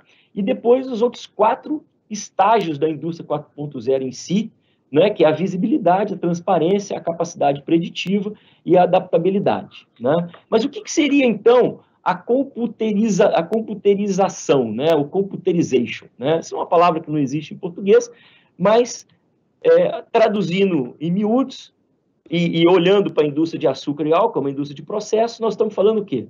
Da utilização do CLP e de escada, né, nos processos produtivos. E é isso, então, já é uma fase que a indústria de açúcar e etanol já domina, né? A segunda etapa, então, seria a conectividade, né? A conectividade, ela se caracteriza pela convergência entre TA e TI. O que significa isso? Hoje em dia, né, cada vez mais com a evolução dos protocolos Field Bus desenvolvidos na camada TCP/IP, né, tem sido cada vez mais fácil, né, você fazer a conectividade entre as coisas, entre as máquinas, entre os processos e a gestão, né, a gestão dos recursos. Então, você fica muito fácil agora você conectar as máquinas e os processos, a camada produtiva, com a camada de gestão, que é, por exemplo, o ERP. Então, um exemplo disso é o MES, é o Software MES, que é o Manufacturing Execution System. Né? O MES, ele tem exatamente essa função. Ele faz a conexão entre o chão de fábrica e o ERP. Né? E para nós aqui na VEG, tá, o MES é a base da indústria 4.0. Certo? Então, por quê? Porque exatamente ele faz esta conectividade, ok? Vamos falar agora, então, um pouquinho também do próximo item, que é a visibilidade, né? A visibilidade é quando você começa a sensorizar, né? Então, hoje, você não tem só aqueles sensores que estão sendo monitorados pelo sistema supervisório SCADA. O sistema supervisório SCADA, ele, na maioria das vezes, ou sempre, ele monitora somente, ele tem um monitoramento de alguns processos, né? De alguns processos, normalmente aqueles mais importantes, né? Então, hoje em dia, com a sensorização, é possível a gente saber o que está acontecendo com cada motor, né? É possível você saber o que está acontecendo com cada inversor, é possível você saber como é que está o consumo de energia em cada setor, né? em cada subsetor, né? do processo. Né? É possível, por exemplo, você saber em tempo real, através de sistemas de visão, por exemplo, é possível você saber o que está acontecendo com a entrada da matéria-prima no seu processo. Né? E você sabe isso em tempo real. Okay? Então, isso é bastante interessante, né? A gente olhar que quanto mais os sensores se tornam acessíveis, mais você vai aplicando sensores, mais você vai sensorizando, então você mais vai tendo visibilidade do que está acontecendo na sua fábrica. Né? O próximo item, então, é a transparência. Né? Por que está, né? Por que está acontecendo? Né? Então, você sabe, sensorizando, né? Você sabe o que está acontecendo. Você sensorizando, você gera mais dados. Você gerando mais dados, você consegue fazer correlação desses dados, de informações entre processo e os sensores, né? E o sensoriamento. E você consegue, então, saber, consegue identificar a causa raiz, você consegue saber o porquê que está acontecendo. Né? Então, por exemplo, hoje é muito fácil você, por exemplo, comparar a vibração do motor, por exemplo, com um fluido que está passando por uma determinada bomba, que esse motor está acionando. Né? Você consegue associar, no caso de uma aplicação de um inversor de frequência, por exemplo, você consegue associar o que está acontecendo, né? Aquele momento de sobrecarga do inversor ou aquele disparo com um determinado momento da tua produção. Então, você consegue saber o porquê que as coisas estão acontecendo. Né?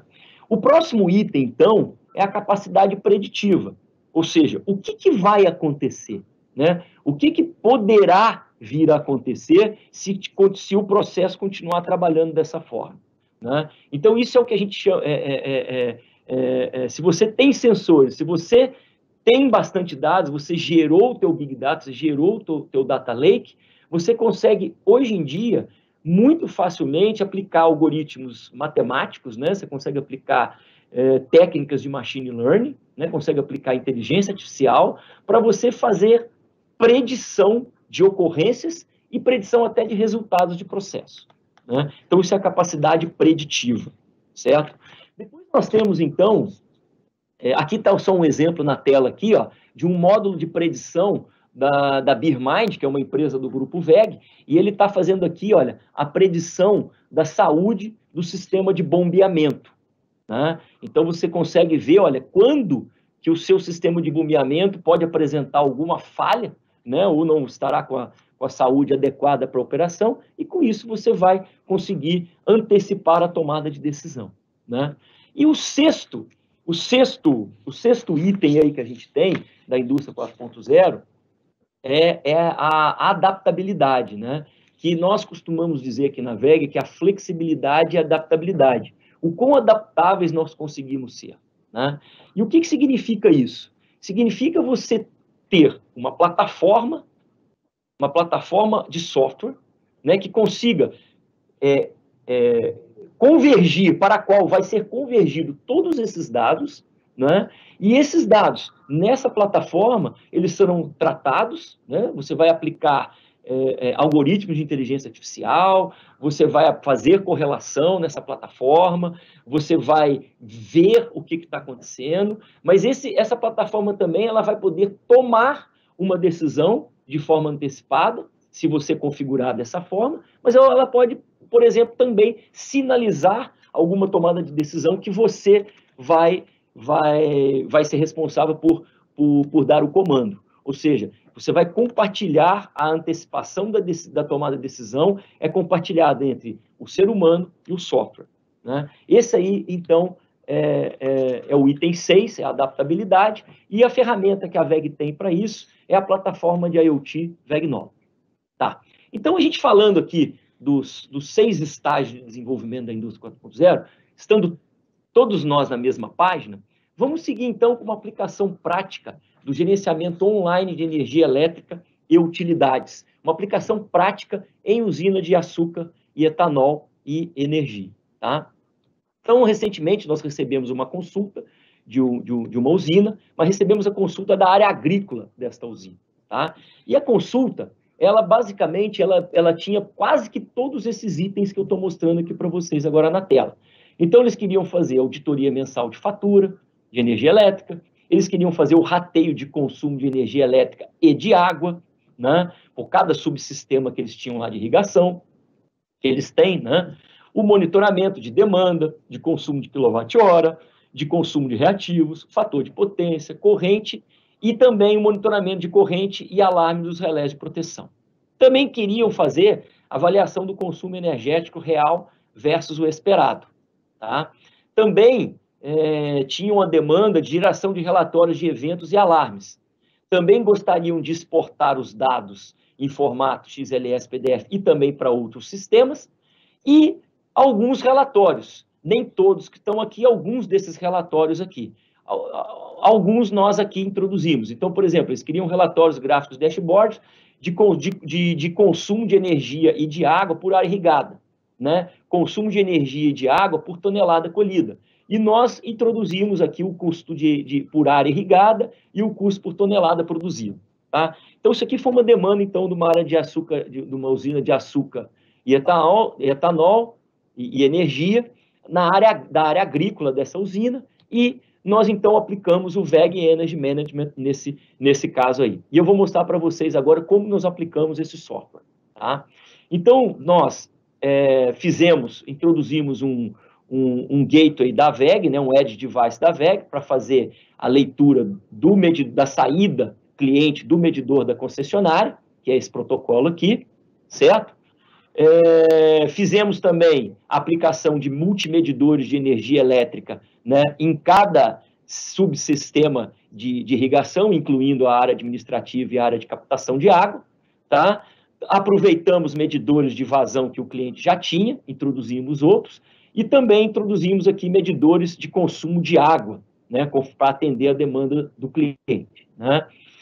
Conectamos tudo isso no servidor do cliente, onde está instalado o VEG Energy Management, e com isso a gente passou a ter o monitoramento online, né, conforme vocês podem ver aqui, né, isso aqui é um exemplo de um dashboard, onde você pode acompanhar a tensão, corrente, do trifásica e por fase, né, taxa de distorção harmônica, potência e energia consumida, consumida no momento, né? As harmônicas de tensão, de corrente, né? Então, você tem todos os dashboards aqui de monitoramento, isso aqui é um exemplo. Também ele começou a fazer rapidamente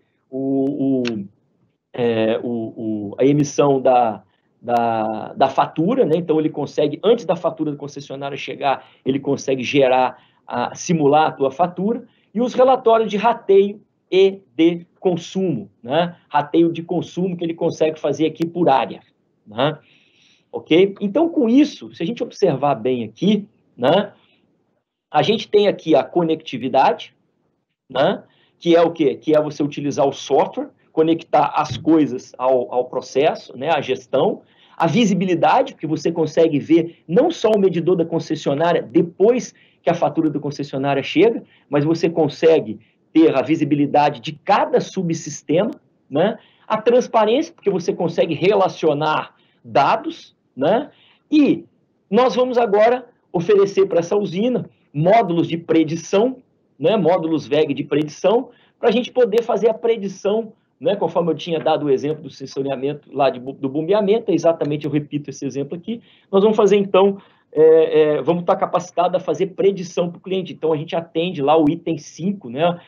O estágio 5 do desenvolvimento lá conforme a CATEC, que é a capacidade preditiva, né? Mas agora vamos pensar o seguinte, né? A gente tem o Energy Management, que é um módulo VEG de predição, e o módulo VEG de predição, certo? Já conectado já ao VEG Energy Management, né? Mas imaginemos que a gente tem a plataforma IoT da VEG, a VEG Knowledge, né? A wknowledge.io, né? E conectar o software de gerenciamento de energia da área agrícola, através do módulo MQTT, conectar com essa plataforma. Imaginemos também que nessa mesma plataforma, a gente pudesse conectar, então, a gente passasse a conectar, né, o supervisório da cogeração, por exemplo, o supervisório da subestação, o supervisório de processo, todas aquelas valiosas informações que estão lá restritas ao ambiente da supervisão do processo, né? E mesmo as informações de RP e MES, a gente pudesse convergir tudo para essa plataforma, né? Então, a gente estaria, por exemplo, aptos a determinar de forma automática e online indicadores, por exemplo, como esses aí. Estou certo que todos vocês que da área de açúcar e etanol, né, e de energia, né, todos vocês aí estão bem habituados com esses indicadores. E esses indicadores, vocês sabem, normalmente eles são obtidos como? Eles são obtidos através de cálculos, né?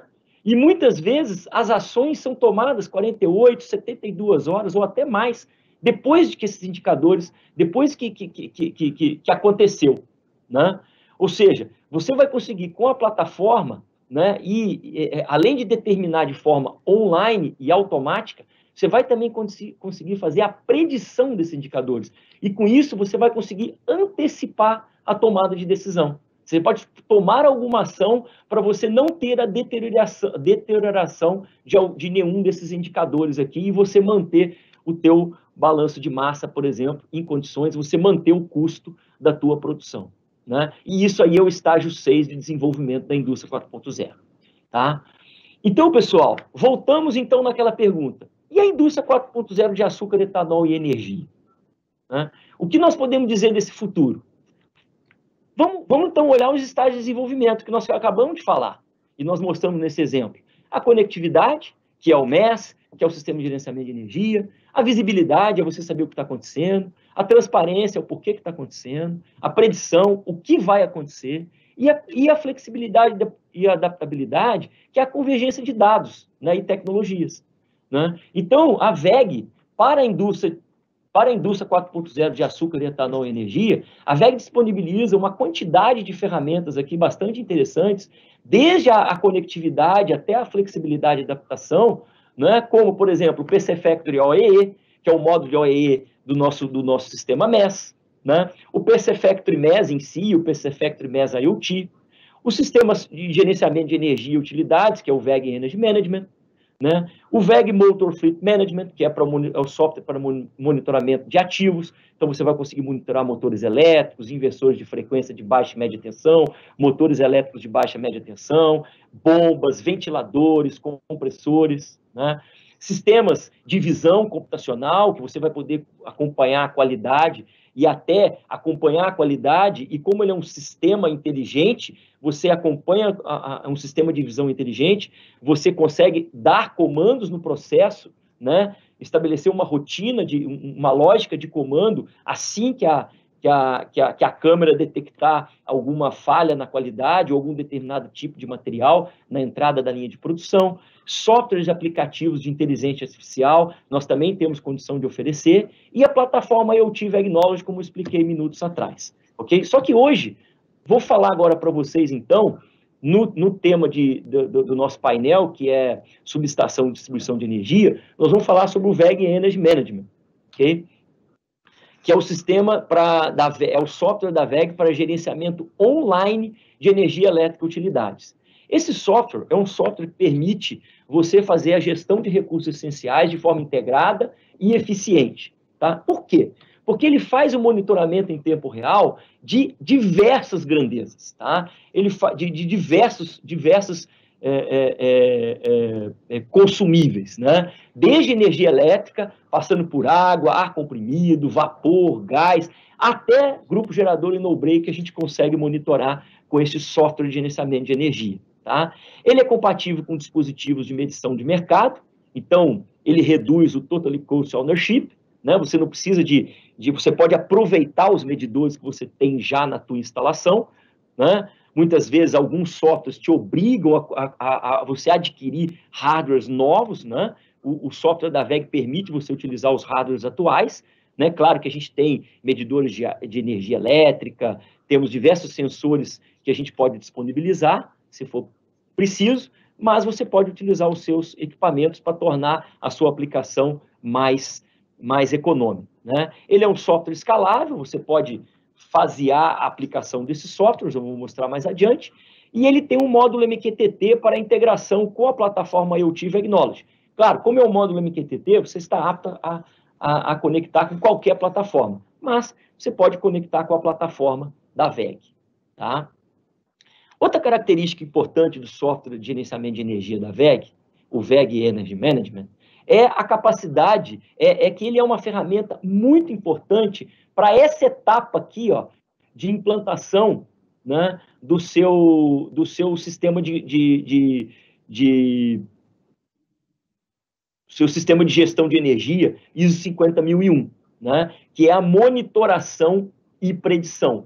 Então, o software, ele é uma ferramenta importantíssima que atende a essa demanda aqui do seu sistema de gestão de energia, por exemplo, ISO 50001, tá? Então, olha, outra característica também aqui que eu gosto de citar é a leitura de valores através do osciloscópio virtual.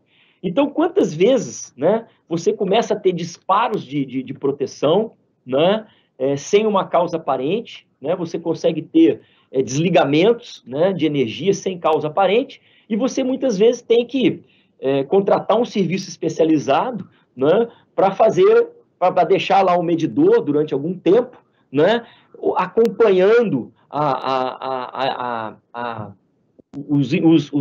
tensão, a corrente, né, verificando se tem alguma harmônica, né, e com o software instalado, você faz isso de forma automática, porque você já tem no software o osciloscópio virtual. Então, é como se você tivesse um sistema de medição, né, de qualidade de energia, 24 horas por dia, avaliando a tua instalação. Então, isso é muito interessante, essa característica do nosso software, tá? É o osciloscópio virtual, ok? Da mesma forma, né, que a gente tem funções configuráveis pelo usuário, alarmes, cálculos e lógicas de comando. você pode fazer não só alarmes, mas também comando, né? Isso é importante destacar. Você configura os alarmes, mas você também configura cálculos e lógicas para você desligar algum equipamento ou ligar outro. Então, você consegue fazer isso com o software de gerenciamento de energia. Tá? Além de software de gerenciamento de energia, ele é quase que um software de IoT também. Né? O gerenciamento de usuários e permissões também é um recurso bastante interessante, porque muitas vezes você não quer que uma determinada área, né, tenha acesso a alguma informação. E hoje em dia, todos queremos ter informações, né? Diversas áreas querem beber das informações que os sistemas e os sensores proporcionam. Só que você muitas vezes tem que manter essas informações com um determinado nível de acesso. Então você consegue fazer isso através do gerenciamento de usuários e permissões. Tá? A geração de relatórios de rateio de custo entre departamentos e sessões também é possível, você tem relatórios já prontos para isso, tá? Tem um exemplo aqui, e a simulação de tarifa, que você também consegue fazer.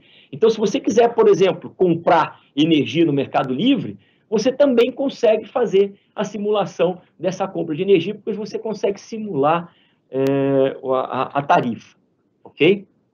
Bom, então, para fazer um resumo do VEG Energy Management, a gente tem, então, ele é composto pelo modo básico, né? Lembra que eu falei que ela é escalável? Por quê? Porque você hoje pode adquirir o módulo básico para fazer o monitoramento online, você pode escolher entre 8 até 1024 pontos, acima de 1024 pontos é possível sob consulta, tá? Mas o software já está preparado para ser fornecido entre 8 até 1024 pontos, você pode fazer upgrades no software, né, para aumentar a quantidade de pontos. Ele vai te dar essas medições todas online, harmônicas, vai te dar alarmes e dashboards do osciloscópio virtual. Se você quiser mais adiante adquirir o módulo de faturamento, então você também pode, que ele vai fazer simulação de fatura e rateio de consumo. O módulo IoT é aquele que eu comentei, que você vai conseguir dar comandos, né? Então, além dele fazer o monitoramento de água, né, e de outras utilidades, como gás, vapor, etc., você também pode, então, fazer o monitoramento de diversos tipos outros de device e fazer comandos, né, dar comandos.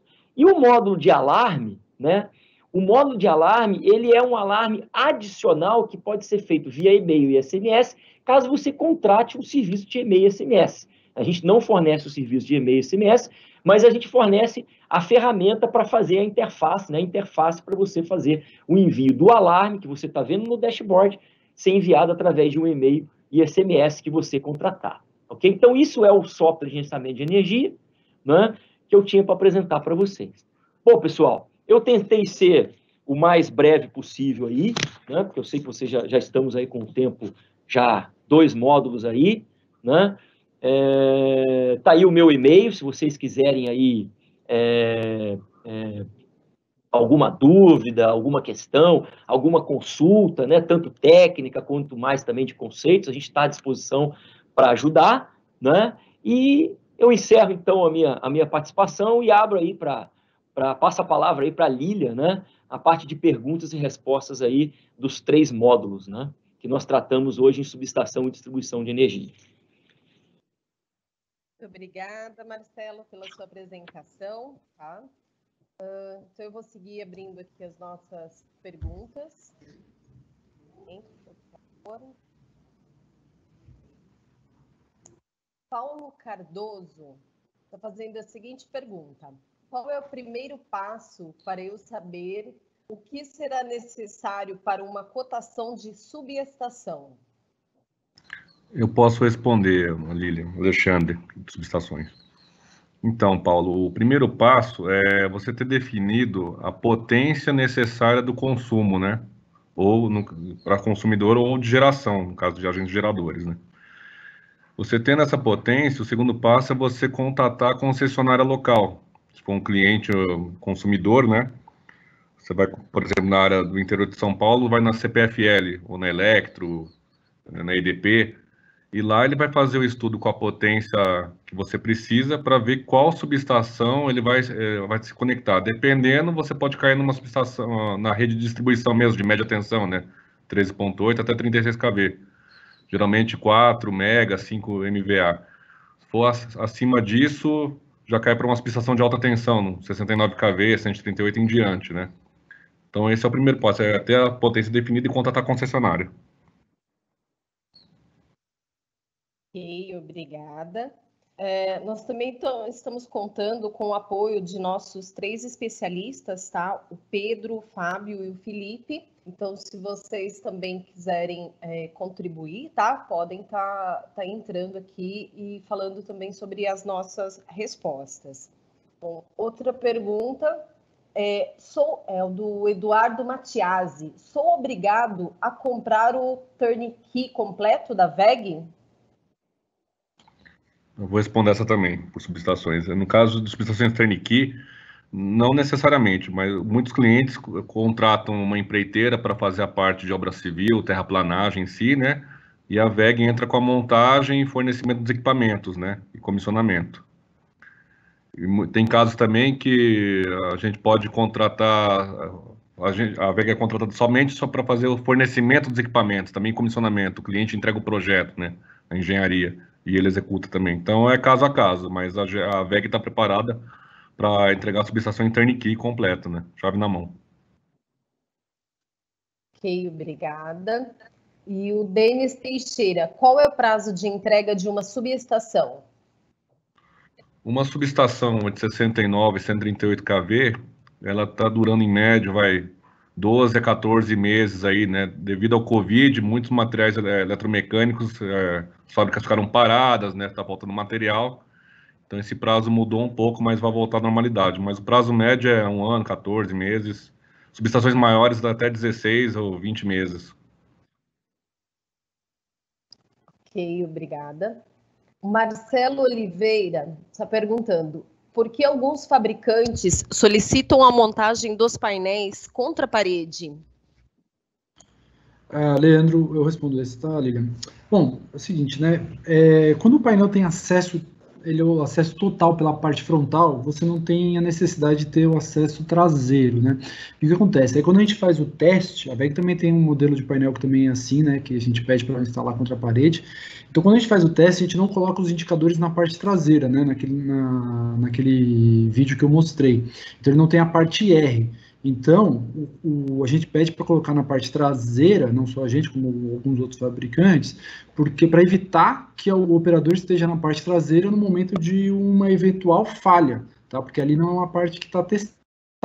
Então, se alguém estiver na parte traseira e essa parte não é testada, pode ocorrer uma fatalidade. E a gente evita isso. Porém, a única coisa que tem que se deixar claro, quando você tem que botar o painel contra a parede, você tem que ter certeza que o painel é totalmente acessível pela parte frontal, né? Cabos, disjuntor, barramento, você consegue acessar tudo pela parte frontal, na parte de manutenção, tá bom?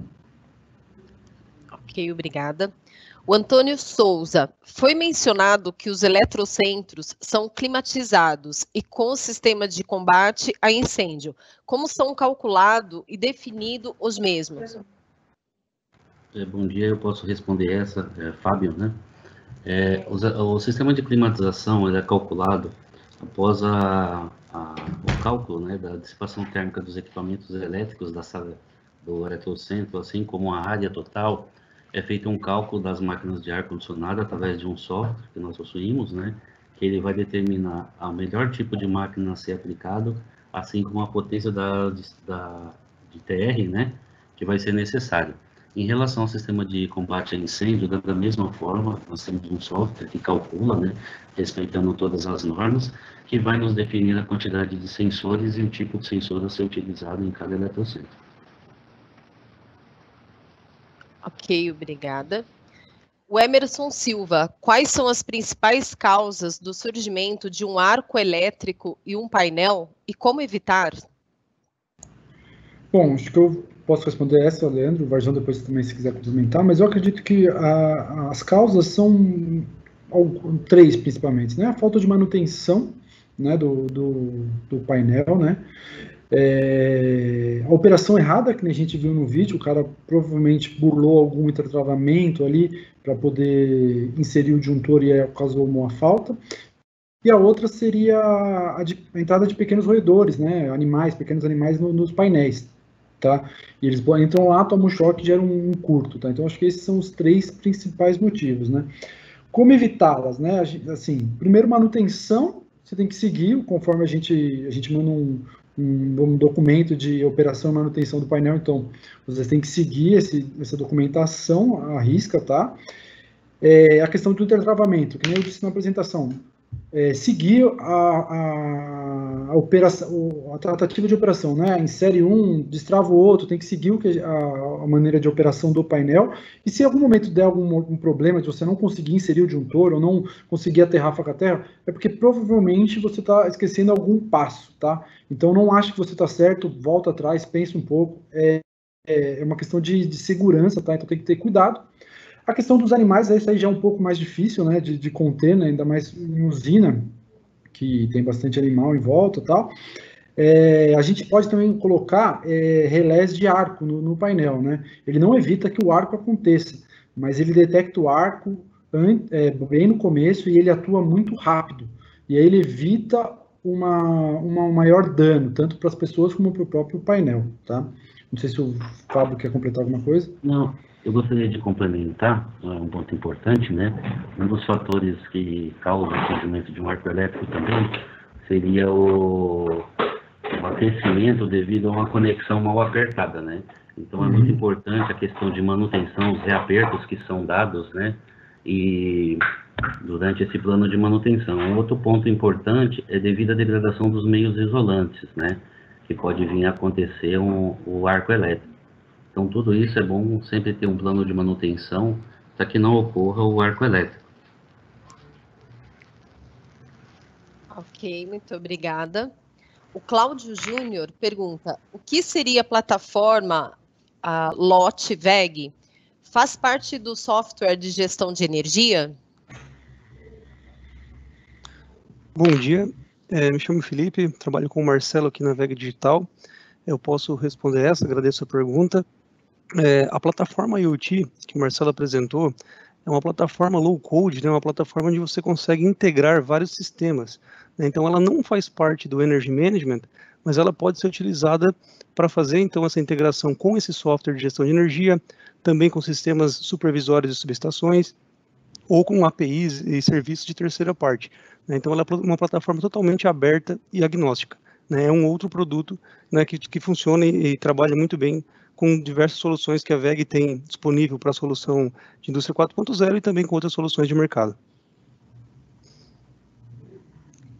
E complementando, né, Felipe, é uma plataforma, como eu apresentei, que vai proporcionar a você uma ferramenta poderosa para você tomar decisões de forma antecipada, né, porque você tem tudo isso num único ambiente, né, Felipe? Perfeito, Marcelo. Inclusive até para você, né, utilizar rotinas aí de inteligência artificial, predição, etc, né? Então ela te dá toda essa abertura. Perfeito. Ok, obrigada. O Wagner Marton, o software de gestão de energia da VEG pode ser utilizado para monitorar os relés de proteção utilizados nas subestações? Posso ajudar a responder essa também. O software Energy Management, né, ele é um software também agnóstico, né, então ele não foi desenvolvido, né, a gente não desenvolveu mesmo apenas para monitorar os medidores, né, que a VEG produz, né, embora, claro, né, ele tenha uma interface mais amigável, mais fácil, vamos dizer assim, com os nossos produtos, mas a gente consegue desenvolver e manter a mesma integração com equipamentos que não sejam VEG, né, então desde medidores de energia, multimedidores, como também relés de proteção de subestação. Então, basta esse relé ter uma comunicação Modbus ou algum protocolo de comunicação, a gente desenvolve um driver, né, desenvolve esse plugin, né, com esses dispositivos e conseguimos monitorá-lo também no nosso software, né, para setar alarmes, fazer gráficos, tabelas, relatórios. Então, também entra como um dos itens monitorados, né, não apenas multimedidores de energia. Obrigada. Dorival Santos, existe alguma mensalidade ou anuidade para usar o software Energy Management? Bom, essa aí eu posso responder, Felipe. Assim, olha, o software, o VEG Energy Management, tá? Ele é um software, você adquire uma licença, né, uma licença perpétua, né? Ou você pode também adquirir também um pacote de atualizações anuais, né?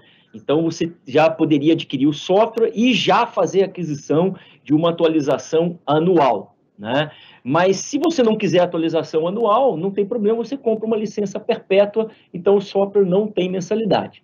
Entretanto, a gente também tem uma versão sob consulta deste mesmo software, porém, na versão SaaS, quer dizer, você adquire o software como um serviço, e aí sim você vai ter uma mensalidade, ok? Então, a gente tem hoje as duas opções. A gente tem o software fornecido como licença, ou seja, você não precisa ter mensalidade, o que é um diferencial, né? Mas se você quiser, preferir comprar como um serviço, a gente também pode oferecer. Ok, obrigada. Francisco Murilo, ele está perguntando se nós vamos disponibilizar as apresentações, tá? Essa eu vou estar respondendo. Esse vídeo está sendo gravado e nós vamos disponibilizar no canal da VEG, youtube.com/vegvídeos. Em 2 dias, este vídeo já está disponibilizado.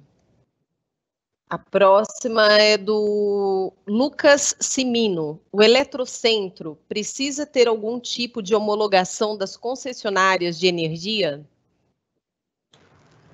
Essa eu posso responder, Fábio, né? Não, nos eletrocentros que a gente fornece de sala elétrica, nós não temos nenhuma homologação. Porém, existem algumas situações que são utilizados os eletrocentros naquelas cabines de entrada e medição, né? Nesses casos, aí ele precisa, porque às vezes não está homologado como a solução, né? Normalmente os painéis são homologados, mas a solução em eletrocentro não estão. Nós já temos fornecimentos de soluções homologadas para EDP, como por exemplo. Ok, obrigada. A Isadora, a parte de licenciamento ambiental, construção do ETE e ETA, a parte de drenagem, também está dentro do escopo de vocês? Bom dia, eu posso responder essa pergunta por subestações? A parte de licenças ambientais, geralmente, fica com o cliente, a contratação disso, né? Agora, a parte de ETE, Estação de Tratamento de Esgoto, e ETA, Estação de Tratamento de Água, a VEG pode executar, sim, para a subestação. Ok, obrigada. O Edson, o religador monitora curto entre fase ou para terra, ou independente do curto, ele religa 2 ou 3 vezes? Sim, é isso mesmo. Ele é ajustável ao tempo de curto que o sistema pode suportar. E também ele faz análise se for fase terra. Então é um equipamento versátil, né? Mas ele é mais usado nas distribuidoras. Para correntes maiores, já se recomenda pular para disjuntor, né? Que ele tem limitações também. Ok, obrigada. O Carlos Gama está fazendo uma pergunta aqui direcionada para o Marcelo. O software de gestão de energia consegue monitorar o consumo de equipamento? O software de gerenciamento de energia, ele foi feito para monitorar consumo de energia elétrica, consumo de água, consumo de gás, consumo de vapor. Claro que, lógico, que para isso você precisa de ter um sensor, você precisa ter um medidor desse consumo, e esse medidor ele tem que ter uma saída, né? Uma saída Modbus, por exemplo, né? Ou um outro protocolo qualquer, com que o software consiga capturar essa informação e apresentar essa informação de forma remota e online. Marcelo, até para complementar, né, essa divisão, né, de monitoração de um equipamento, né, o software ele monitora um ponto de medição do multimedidor. Então, normalmente, né, até que a gente fala que ele é escalável, né, muitos clientes optam, às vezes, por fazer uma monitoração, por exemplo, primeiro das subestações, né, aí depois a subestação vai para um nível da linha de produção, né, da linha que você vai utilizar, da área, vamos dizer assim, e depois um terceiro nível para o equipamento. Então, essa escalabilidade que o software permite, né, vai depender de onde você quer instalar o multimedidor. Se você instala ele para um único motor, para um único transformador, né, que vai ficar numa subestação, então você vai ter as informações provenientes desse multimedidor. Fica a critério da arquitetura que você escolher para estar dispondo desses medidores. Felipe, obrigado aí. Até enquanto você falava, eu pensei numa aplicação, por exemplo, né? Imaginemos que você tem uma máquina onde é importante você monitorar o consumo de energia elétrica, então você já está utilizando o software, mas você quer eventualmente monitorar, por exemplo, o consumo, ou monitorar o consumo de determinada matéria-prima, né? Que essa máquina que gasta energia, né? Ela também ela consome, né? Então, você colocando um medidor, né, que mede esse consumo de matéria-prima, por exemplo, vamos supor o gás, por exemplo, então você vai poder ter o software monitorando o consumo de água, de gás, de energia, né, e você vai poder, inclusive, ter um relatório associando, né, ou um gráfico, um dashboard associando esses dois consumos, né. Acredito, Lília, que não sei se respondemos, qualquer coisa também podemos entrar em contato depois por e-mail também. Meu e-mail é marceloa@veg.net. Ok, Marcelo, obrigada. Ainda o Carlos Gama, ele está perguntando para você, Marcelo, são muitos os sistemas de controle, existe uma integração entre eles? Eu não sei se eu entendi bem a pergunta, mas a plataforma Vegnology, por exemplo, né, ela é uma plataforma que você consegue, através de uma API, por exemplo, você consegue conectar as informações do sistema supervisório, né? E a plataforma, como ela tem um MQTT Broker, por exemplo, você consegue fazer todo o balanço de carga de dados, você consegue ter um processo de segurança, né, dessas informações, enfim, você consegue ter a conectividade de forma bastante segura, né, e eficaz com qualquer tipo de sistema. Ok, Marcelo. Eu tenho aqui uma informação do Paulo Tacal. Marcelo, é para você também, mas na verdade não é uma pergunta, tá? Ele é de Goiás, do Senai, e ele gostaria de receber mais informações sobre o sistema de gerenciamento de energia, tá? Como é o modelo de negócio para fornecimento do software e também o gerenciador. Você pode repetir o seu e-mail para que ele depois mande o e-mail para você, ou se não for você, outra pessoa, por favor? Não, pode mandar para mim mesmo. O e-mail é marceloa, porque é Marcelo de Andrade, então é marceloa@veg.net. Ok, perfeito, Marcelo. Bom, pessoal, não temos mais perguntas, tá? Então, nós vamos encerrar o nosso VEG Talks de hoje. Então, em nome da VEG, agradecemos a participação de todos em nosso VEG Talks. Esperamos vocês nos próximos módulos. Muito obrigada e tenham um bom dia.